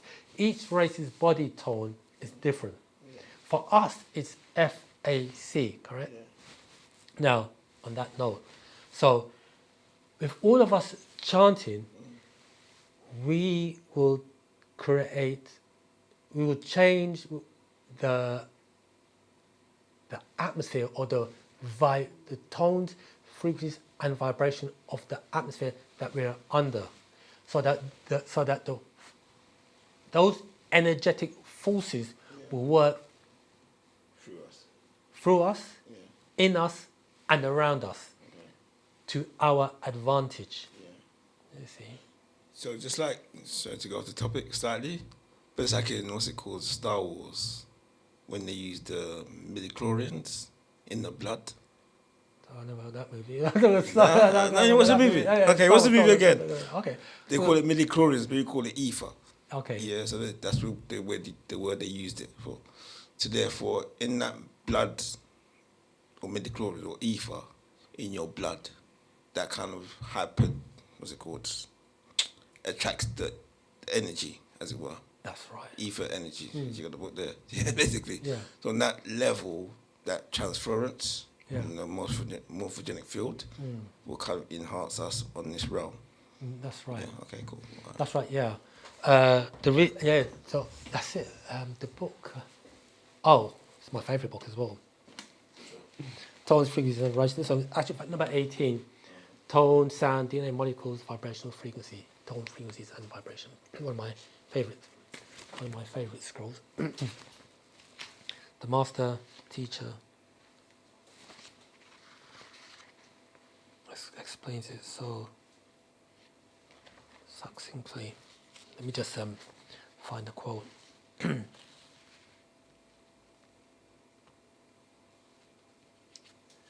Let's have a look at this. Okay, to hear what you... Let's read this up here. Well, this is from page 7, verse 32, and it reads... you'd like to come and read some Malta? So sorry to... you just happen to be there. I'll tell you what I want you to read.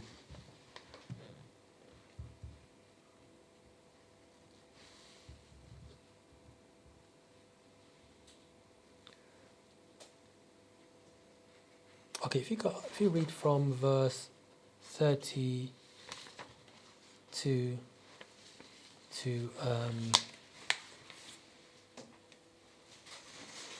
let's have a look now.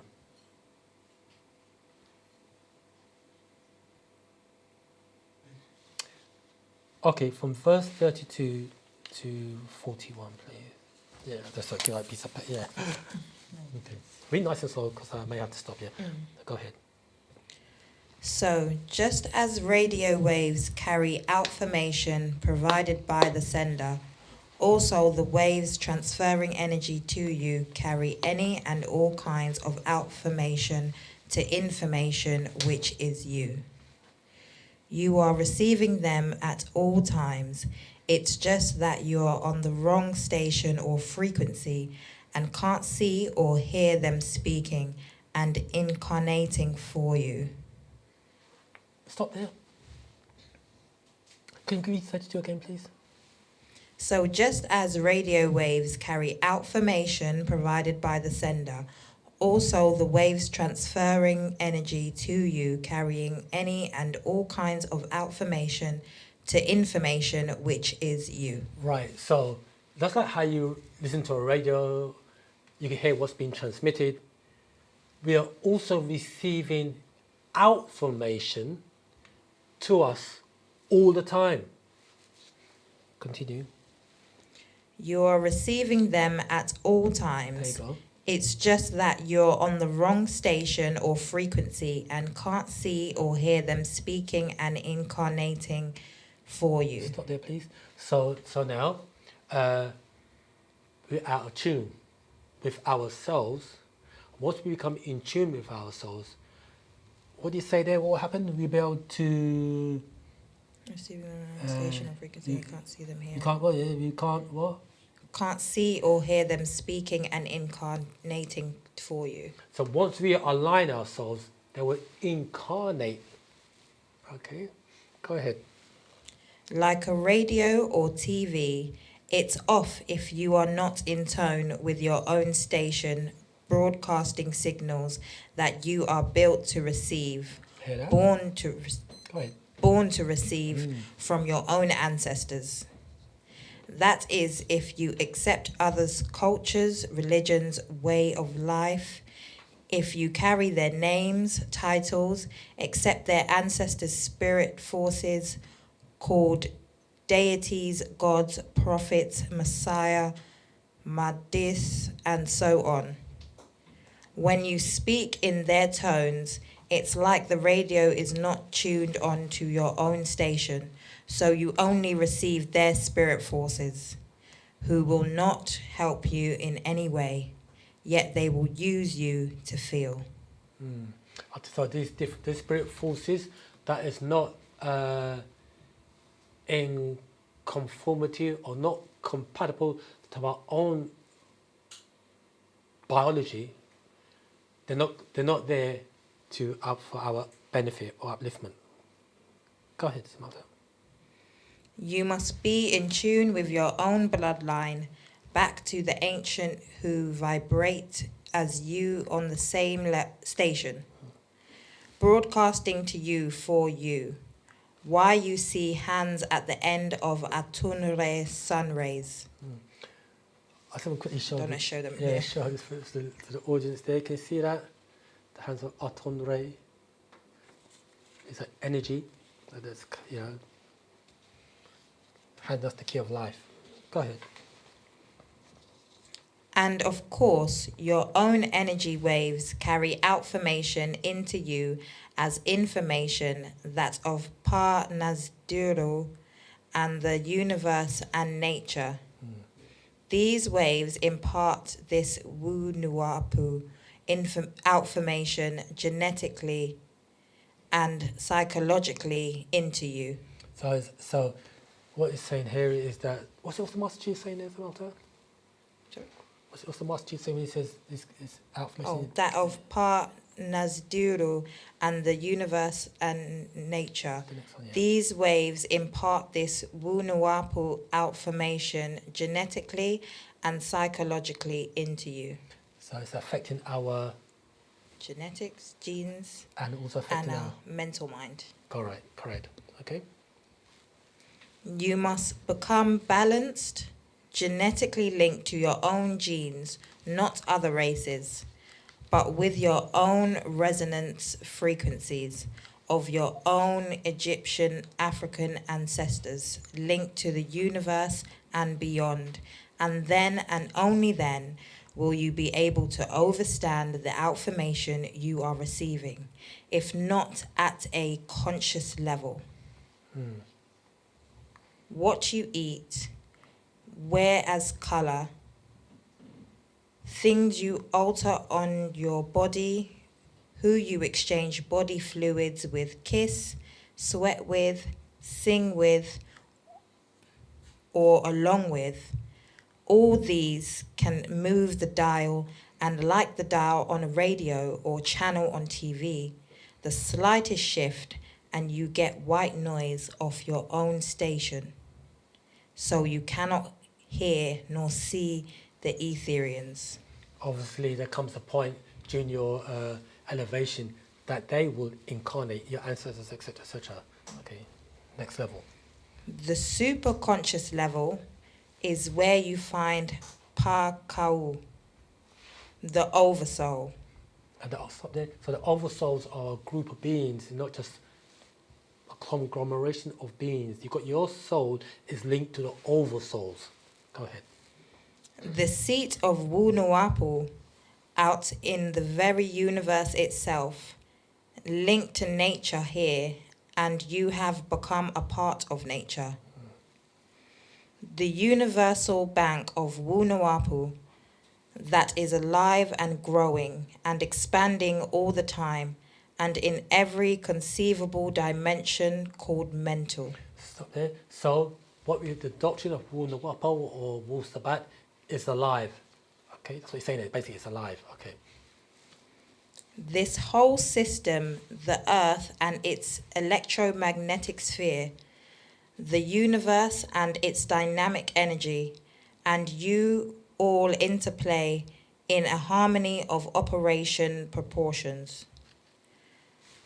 The cyclic nature of the universe as a whole, as already has been shown on numerous occasions to affect all living species. All are in tune with some frequency, not all the same. Partainim Ki, the Tamahu, Online Bible Hebrew Strongs, number 8568-69, number 8577, Tanni, or Tanyim, meaning beast or dragon, are affected by 11 one-year cycles. You see Isfut upsurge in them and disharmony, always following closely the solar flares of Pari, the sun, which reflects some light to Pa-Ah, the moon. It's linked to the electoral part of humans of all races. To each its own. link to their nervous system, why each has their own music and movement, link to the network of nerves that send signals to and from the brain, and it is the brain that is cognitive functional part of the body. It is the brain that accesses the conscious, the subconscious, and even goes on to create the unconscious. Stop there. So you've got 3 states of mind. You've got the conscious, the subconscious, sorry, the 4 states. You've got the conscious, subconscious, the 4 states, subconscious, subconscious. You've got the superconscious, you've got those that are unconscious. Superconscious takes you to a whole new level, etc. Go ahead. You become what you think you are and or believe you are. What you put in your body, why they advertise drinking lots of etheric alcohol to untune you, or mixing of body fluids with anyone to untune you to your powers. That is not good if you think outside your own genes. Okay, so, yeah. I hope that, is that self-explanatory to everybody? So, stay with black, you can't go wrong. To conclude. Yeah, no, after all that, stay with black, you can't go wrong. Always bet on black. That's it. Yeah, sit back down, brother. You know, yeah. Okay, yeah, you know the movie, is it Snakes, whatever it is, or something? No, California 57. But yes, yeah. Always bet on black, yeah. Right. Aliyah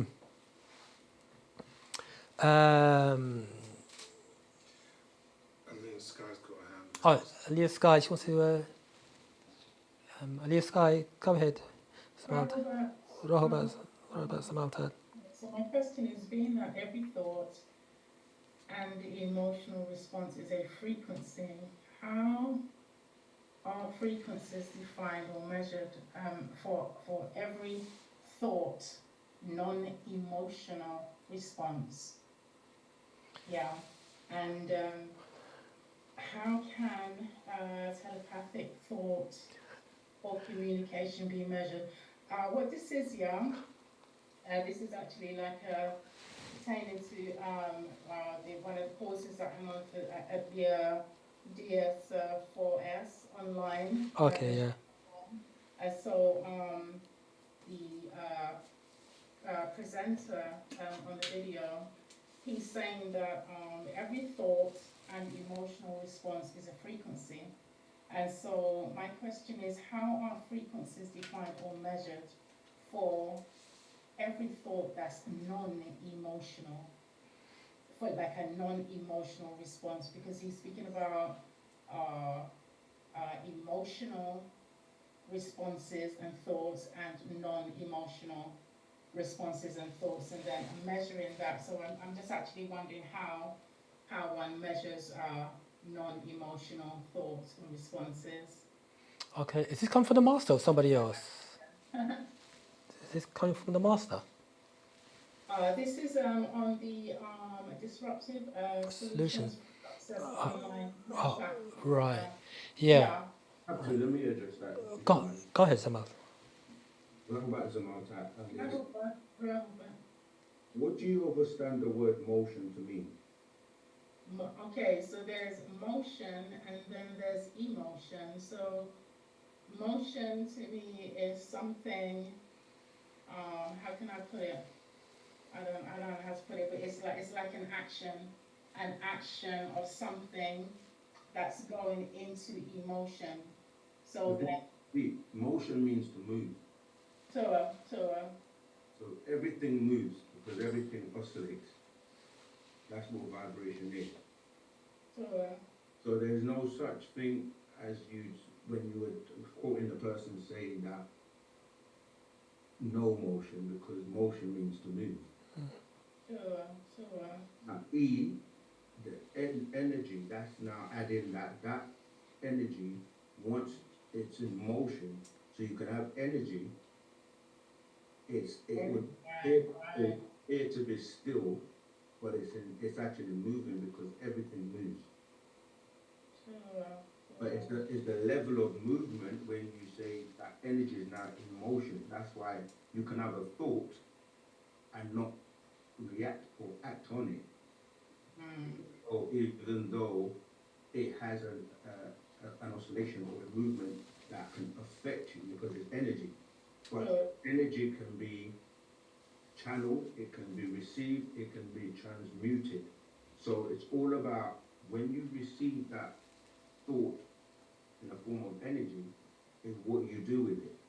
Some people will allow that to affect them because the way they then respond to that energy, they can respond to it in a positive or in a negative way, or they can absorb it and transform it and do something with it. That doing something with it can be they can send it to someone else, or they can utilize it for another form. So this is why energy can be trapped, or it can be manipulated, or it can be channeled.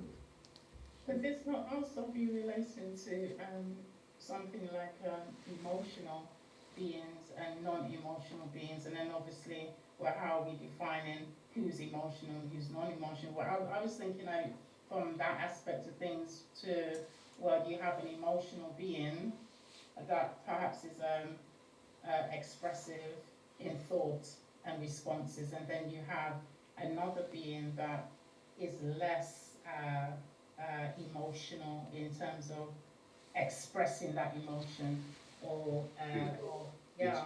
So what I'm saying, that everyone can receive that, but the way you choose to react or respond to it will determine whether you're, like, two people can get the same experience and one will react in a particular way and another one may just be still and not react to it because they're able to, you know, contain that energy or do something with it without actually overreacting. This is why, you know, when you look at male and female, you're often told that women generally would react more emotionally than, say, male. Their feelings are heightened, they're more in tune, they get like they can read more into something than like male will just look at it like logically. Girls will look at it from like the Ethan line level, like, you know, having that full matrix. So they look at it from all different angles and then sometimes overreact or overthink it because they're creative more than logical. I'm not saying they're not logical, but they're more, and men are also creative, but they're more logical. Like, we look at things like how it is what it is, and, you know, but women will look at it from many different dimensions or the different angles. So it's literally just saying how you respond to a thought or to a situation or to any messages that you receive. Okay.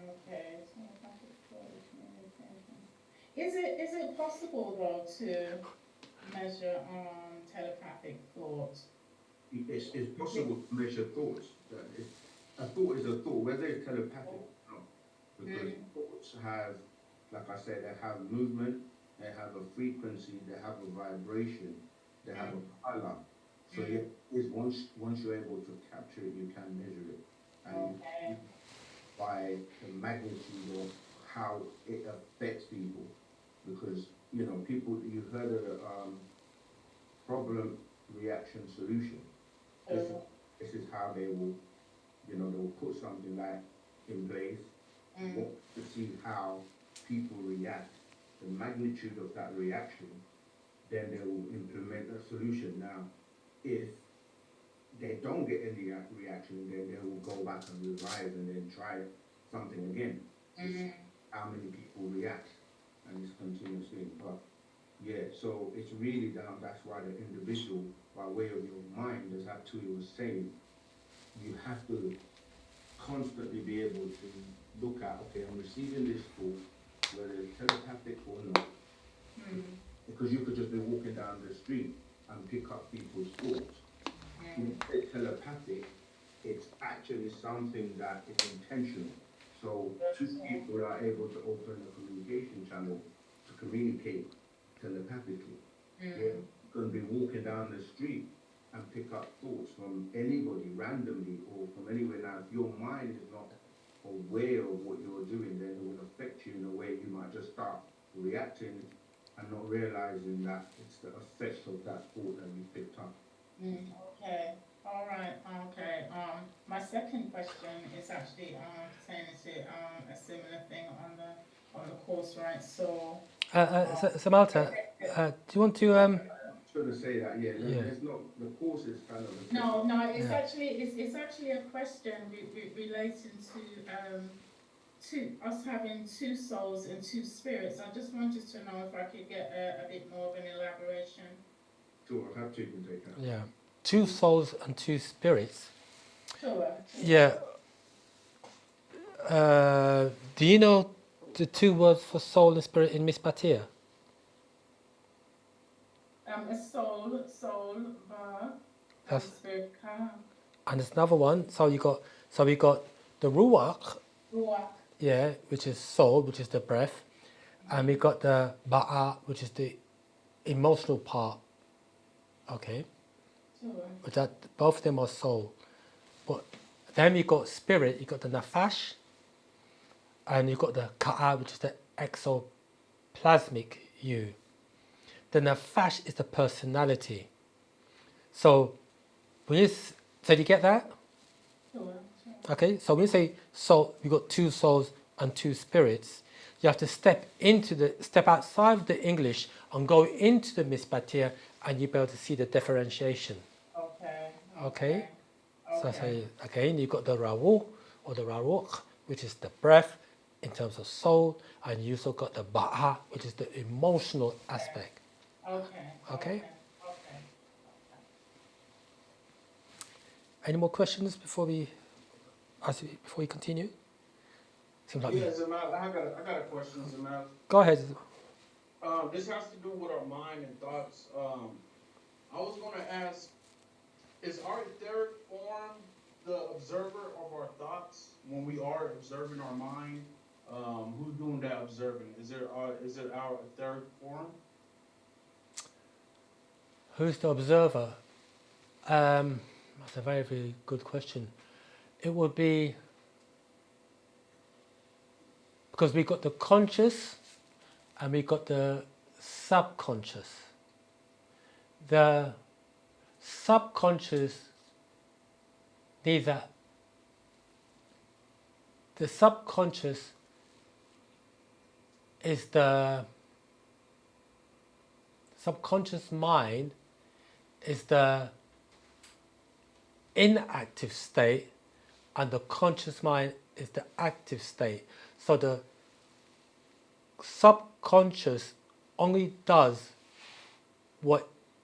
only moves, it's only activated by way of our conscious mind. So in terms of the observer, it would be the subconscious mind. And in terms of the activator, it would be the conscious mind. You see? Sure. Now, when I don't know, do you know about the double slit experiment in quantum physics? No. Yeah. What science, it's about quantum physicists, what they have found out is that once a thing is observed, its form changes. So the more how should I put it? So prior to us, that's why we should do a lot of visualization exercises, because once we start to observe a thing, I'm going to quickly go back. We have, they call it multiple possibilities or potentials or outcomes that's available to us. So meaning there are many, many different routes or different paths we can take in our lives. And once we become aware We then home in onto one specific path. We now say, okay, I'll take this path. We take this path, and by way of our conscious mind to our subconscious mind, we become out. We then make we then take the appropriate action. So if there's an observer, which would be the subconscious mind, which is in an inactive state, and the conscious mind is the active state. So the conscious mind will send what it sees, observes, to the subconscious mind, and the subconscious mind will then act accordingly. So it's a very, very good question. So when you say what is the observer, it would be our conscious mind, our aware mind. Okay? You're welcome. To help, let me say this. To help people in their studies, to help you in their studies, because the master teacher always says, don't believe me, check it out. And there are certain YouTube channels I really do recommend. The first one, as I said before, is that it's called the Master Key System. You haven't heard that one. You go on YouTube, go on the Master Key System, tap in Master Key System, there are 24 parts to it. There's also a book you can buy by the same title, the Master Key System. It's good to get the book and listen to the YouTube, because you are now using your visual and auditory as you're reading the book and listening to the audio. And that book was written in 1912 by a guy called Charles F. Hannell.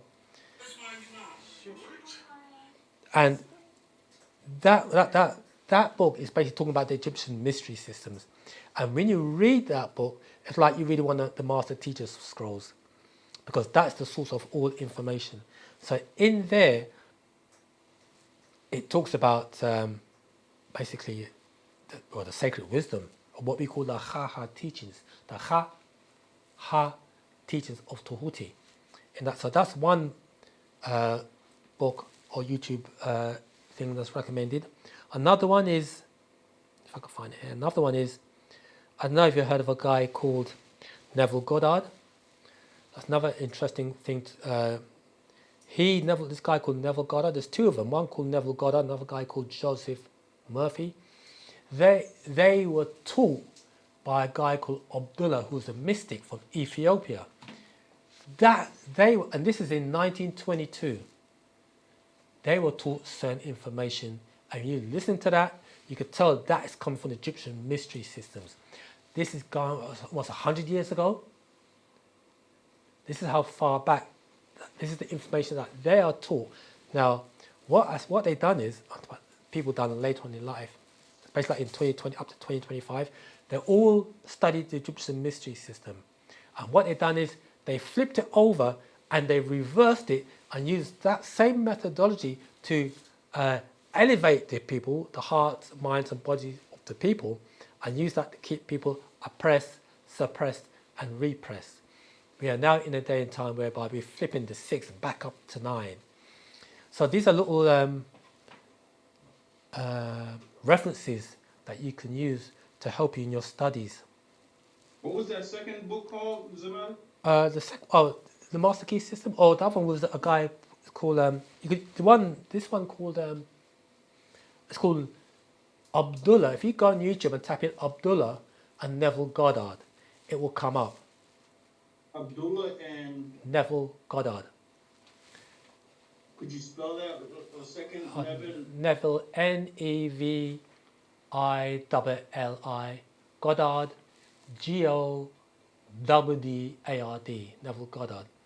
And that is a very interesting story when you hear about this guy in Abdullah. Very, very interesting. When you listen to it, you realize that this guy is a mystic. Very, very interesting. I'm gonna read it. The reason I asked that question is because I got finished with reading the mind. Okay. So, and I started observing my thoughts a lot, and it has changed. I caught myself, just thinking about or observing the thoughts that's unnecessary, and I'll ask those thoughts like, "Why are you thinking like that? Why did those thoughts come up?"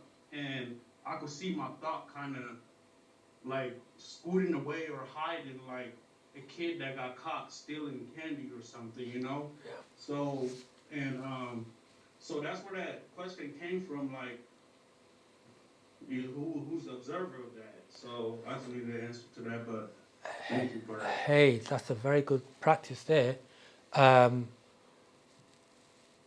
Another practice to do is to say to yourself, two things you could do. We mentioned about the breathing. When Yes, I started that book, the breath book. The Breathwork, yeah, and even the first exercise is Samay breathing. That alone will take you far. That one exercise, the Samay breathing, for those of you who don't know it, with the Samay breathing, you breathe in through the nose, you push your abdominal stomach out. You breathe in, you breathe in through the nose, push your stomach out. You breathe in again, and you pushing your chest out. You breathe in again, you're pushing your rib cage out, and your shoulder blades back. Then as you exhale, you're lowering the shoulder blades, relaxing the chest, and relaxing the abs. I do recommend that when you breathe in through the nose, is to, as you said earlier on, tighten the abdominal region and your lower back, and keep that tight. As you're breathing in, you're holding the breath, and you're breathing out. You could do this sitting down, you could do it when you're walking. The more you do it, what you're doing is you now become, hear this word, the conscious observer of your thoughts. And your thoughts don't like to be observed. True, true. If you can hold, another exercise, that's one exercise. Another exercise is, you could do this when you're walking the street, whatever, anywhere. Say to yourself, what am I thinking next? What will happen is your thoughts will stop. When I say stop, I mean, we've got an internal dialogue in our head, an internal voice. It will cease. But what happens is the mind is such that the master says it in the mind scroll that the mind does not like to be observed. And if you could hold that for about 30 seconds, you're on your way. What the breathing does now, because you're focusing on your breathing,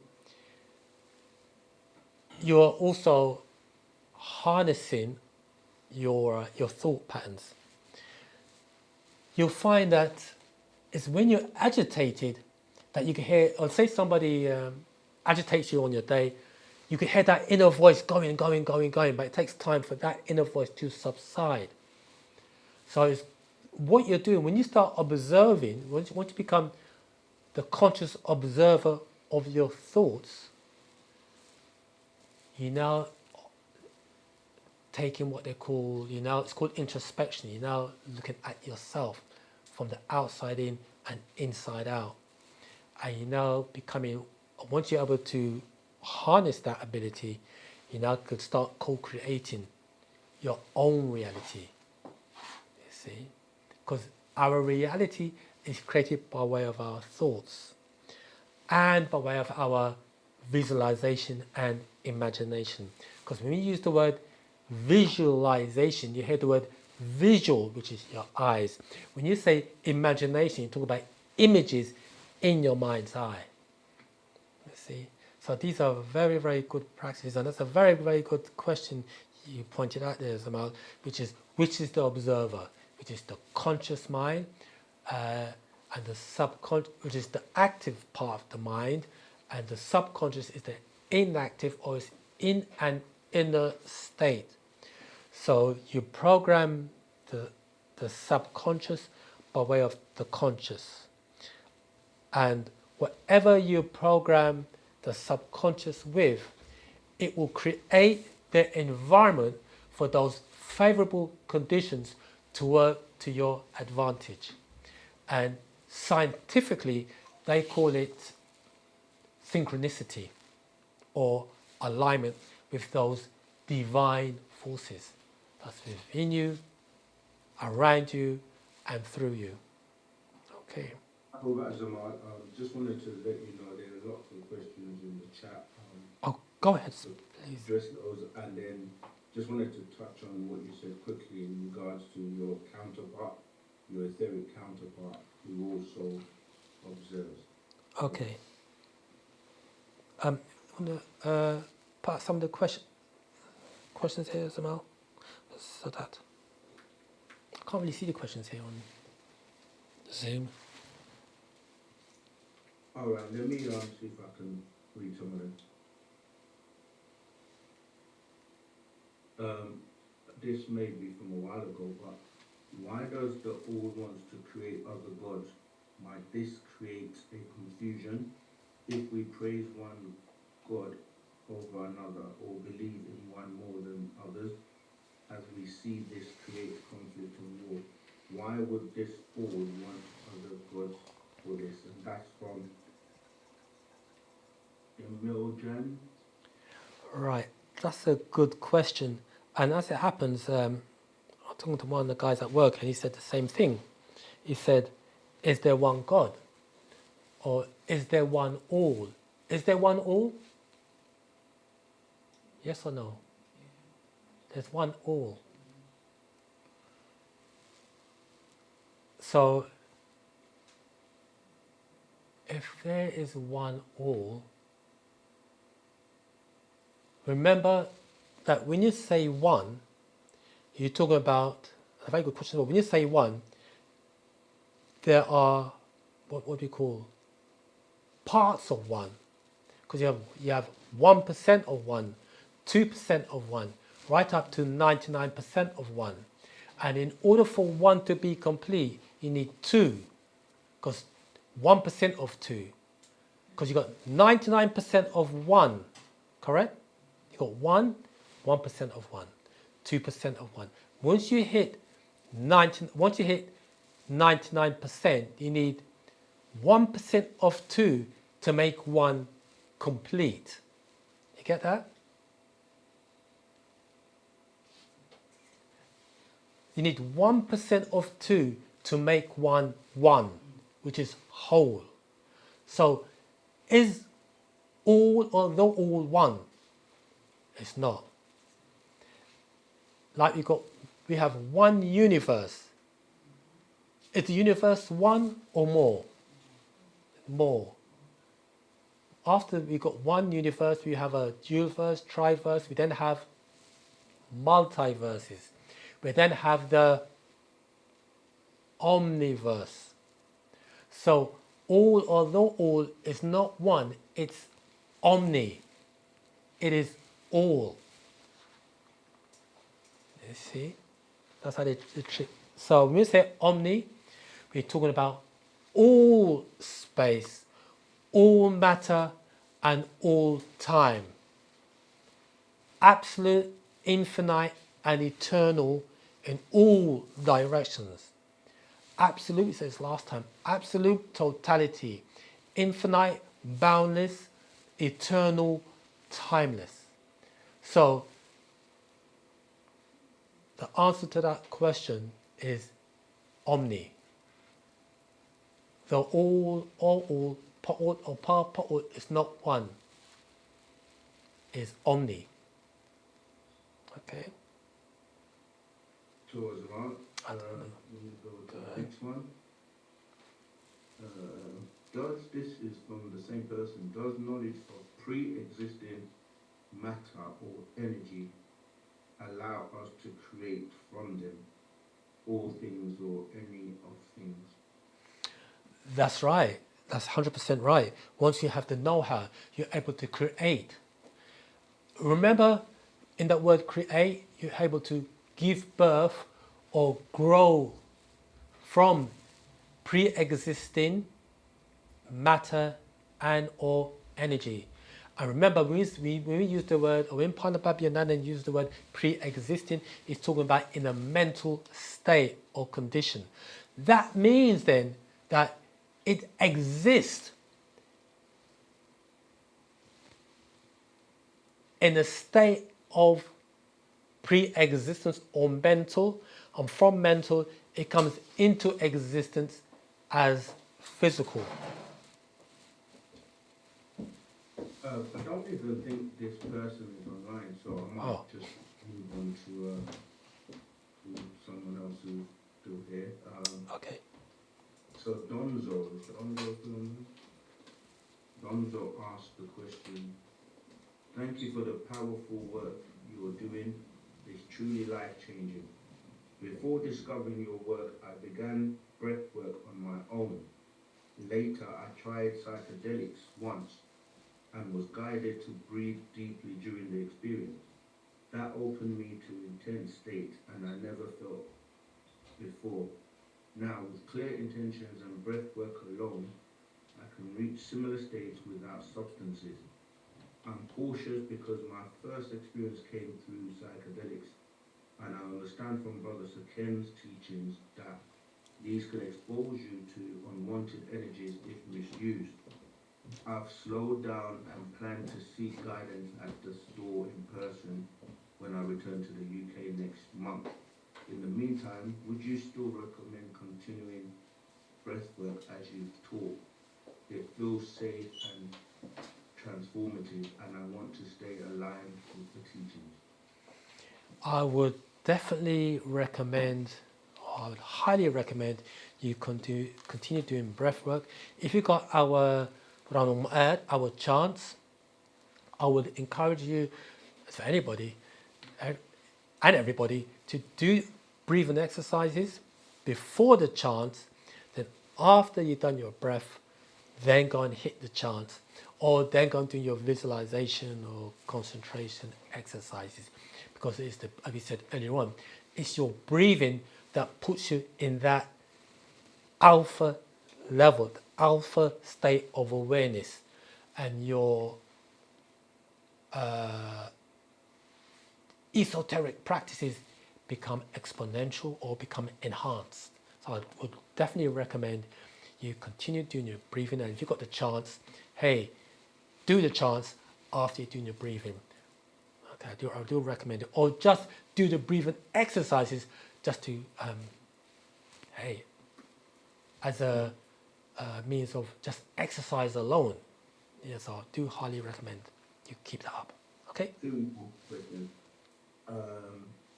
iPhone, how do you know of, the question doesn't really make sense. How do you know of you got on A1 Atlas? I'm not sure what, the question is not clear, so iPhone, if you want to clarify that. Okay. And the last question, please repeat the suggested YouTube channels. Okay, the suggested YouTube channels. I said, yeah, the master key system. Just tap in the master key system, and it will come up. Okay, someone Evan has posted it anyway. Oh, well done. And there's another one here. This is a very, very good one as well. It's called Visualize This Way and Watch Your Reality Rewrite. That's a very good one as well.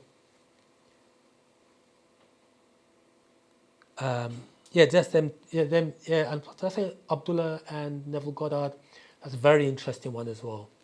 Very interesting one indeed. And those are posted in the chat. Oh, I'm not great. sure if you have any questions in the Clubhouse chat, but I use. Any questions before you? Last question.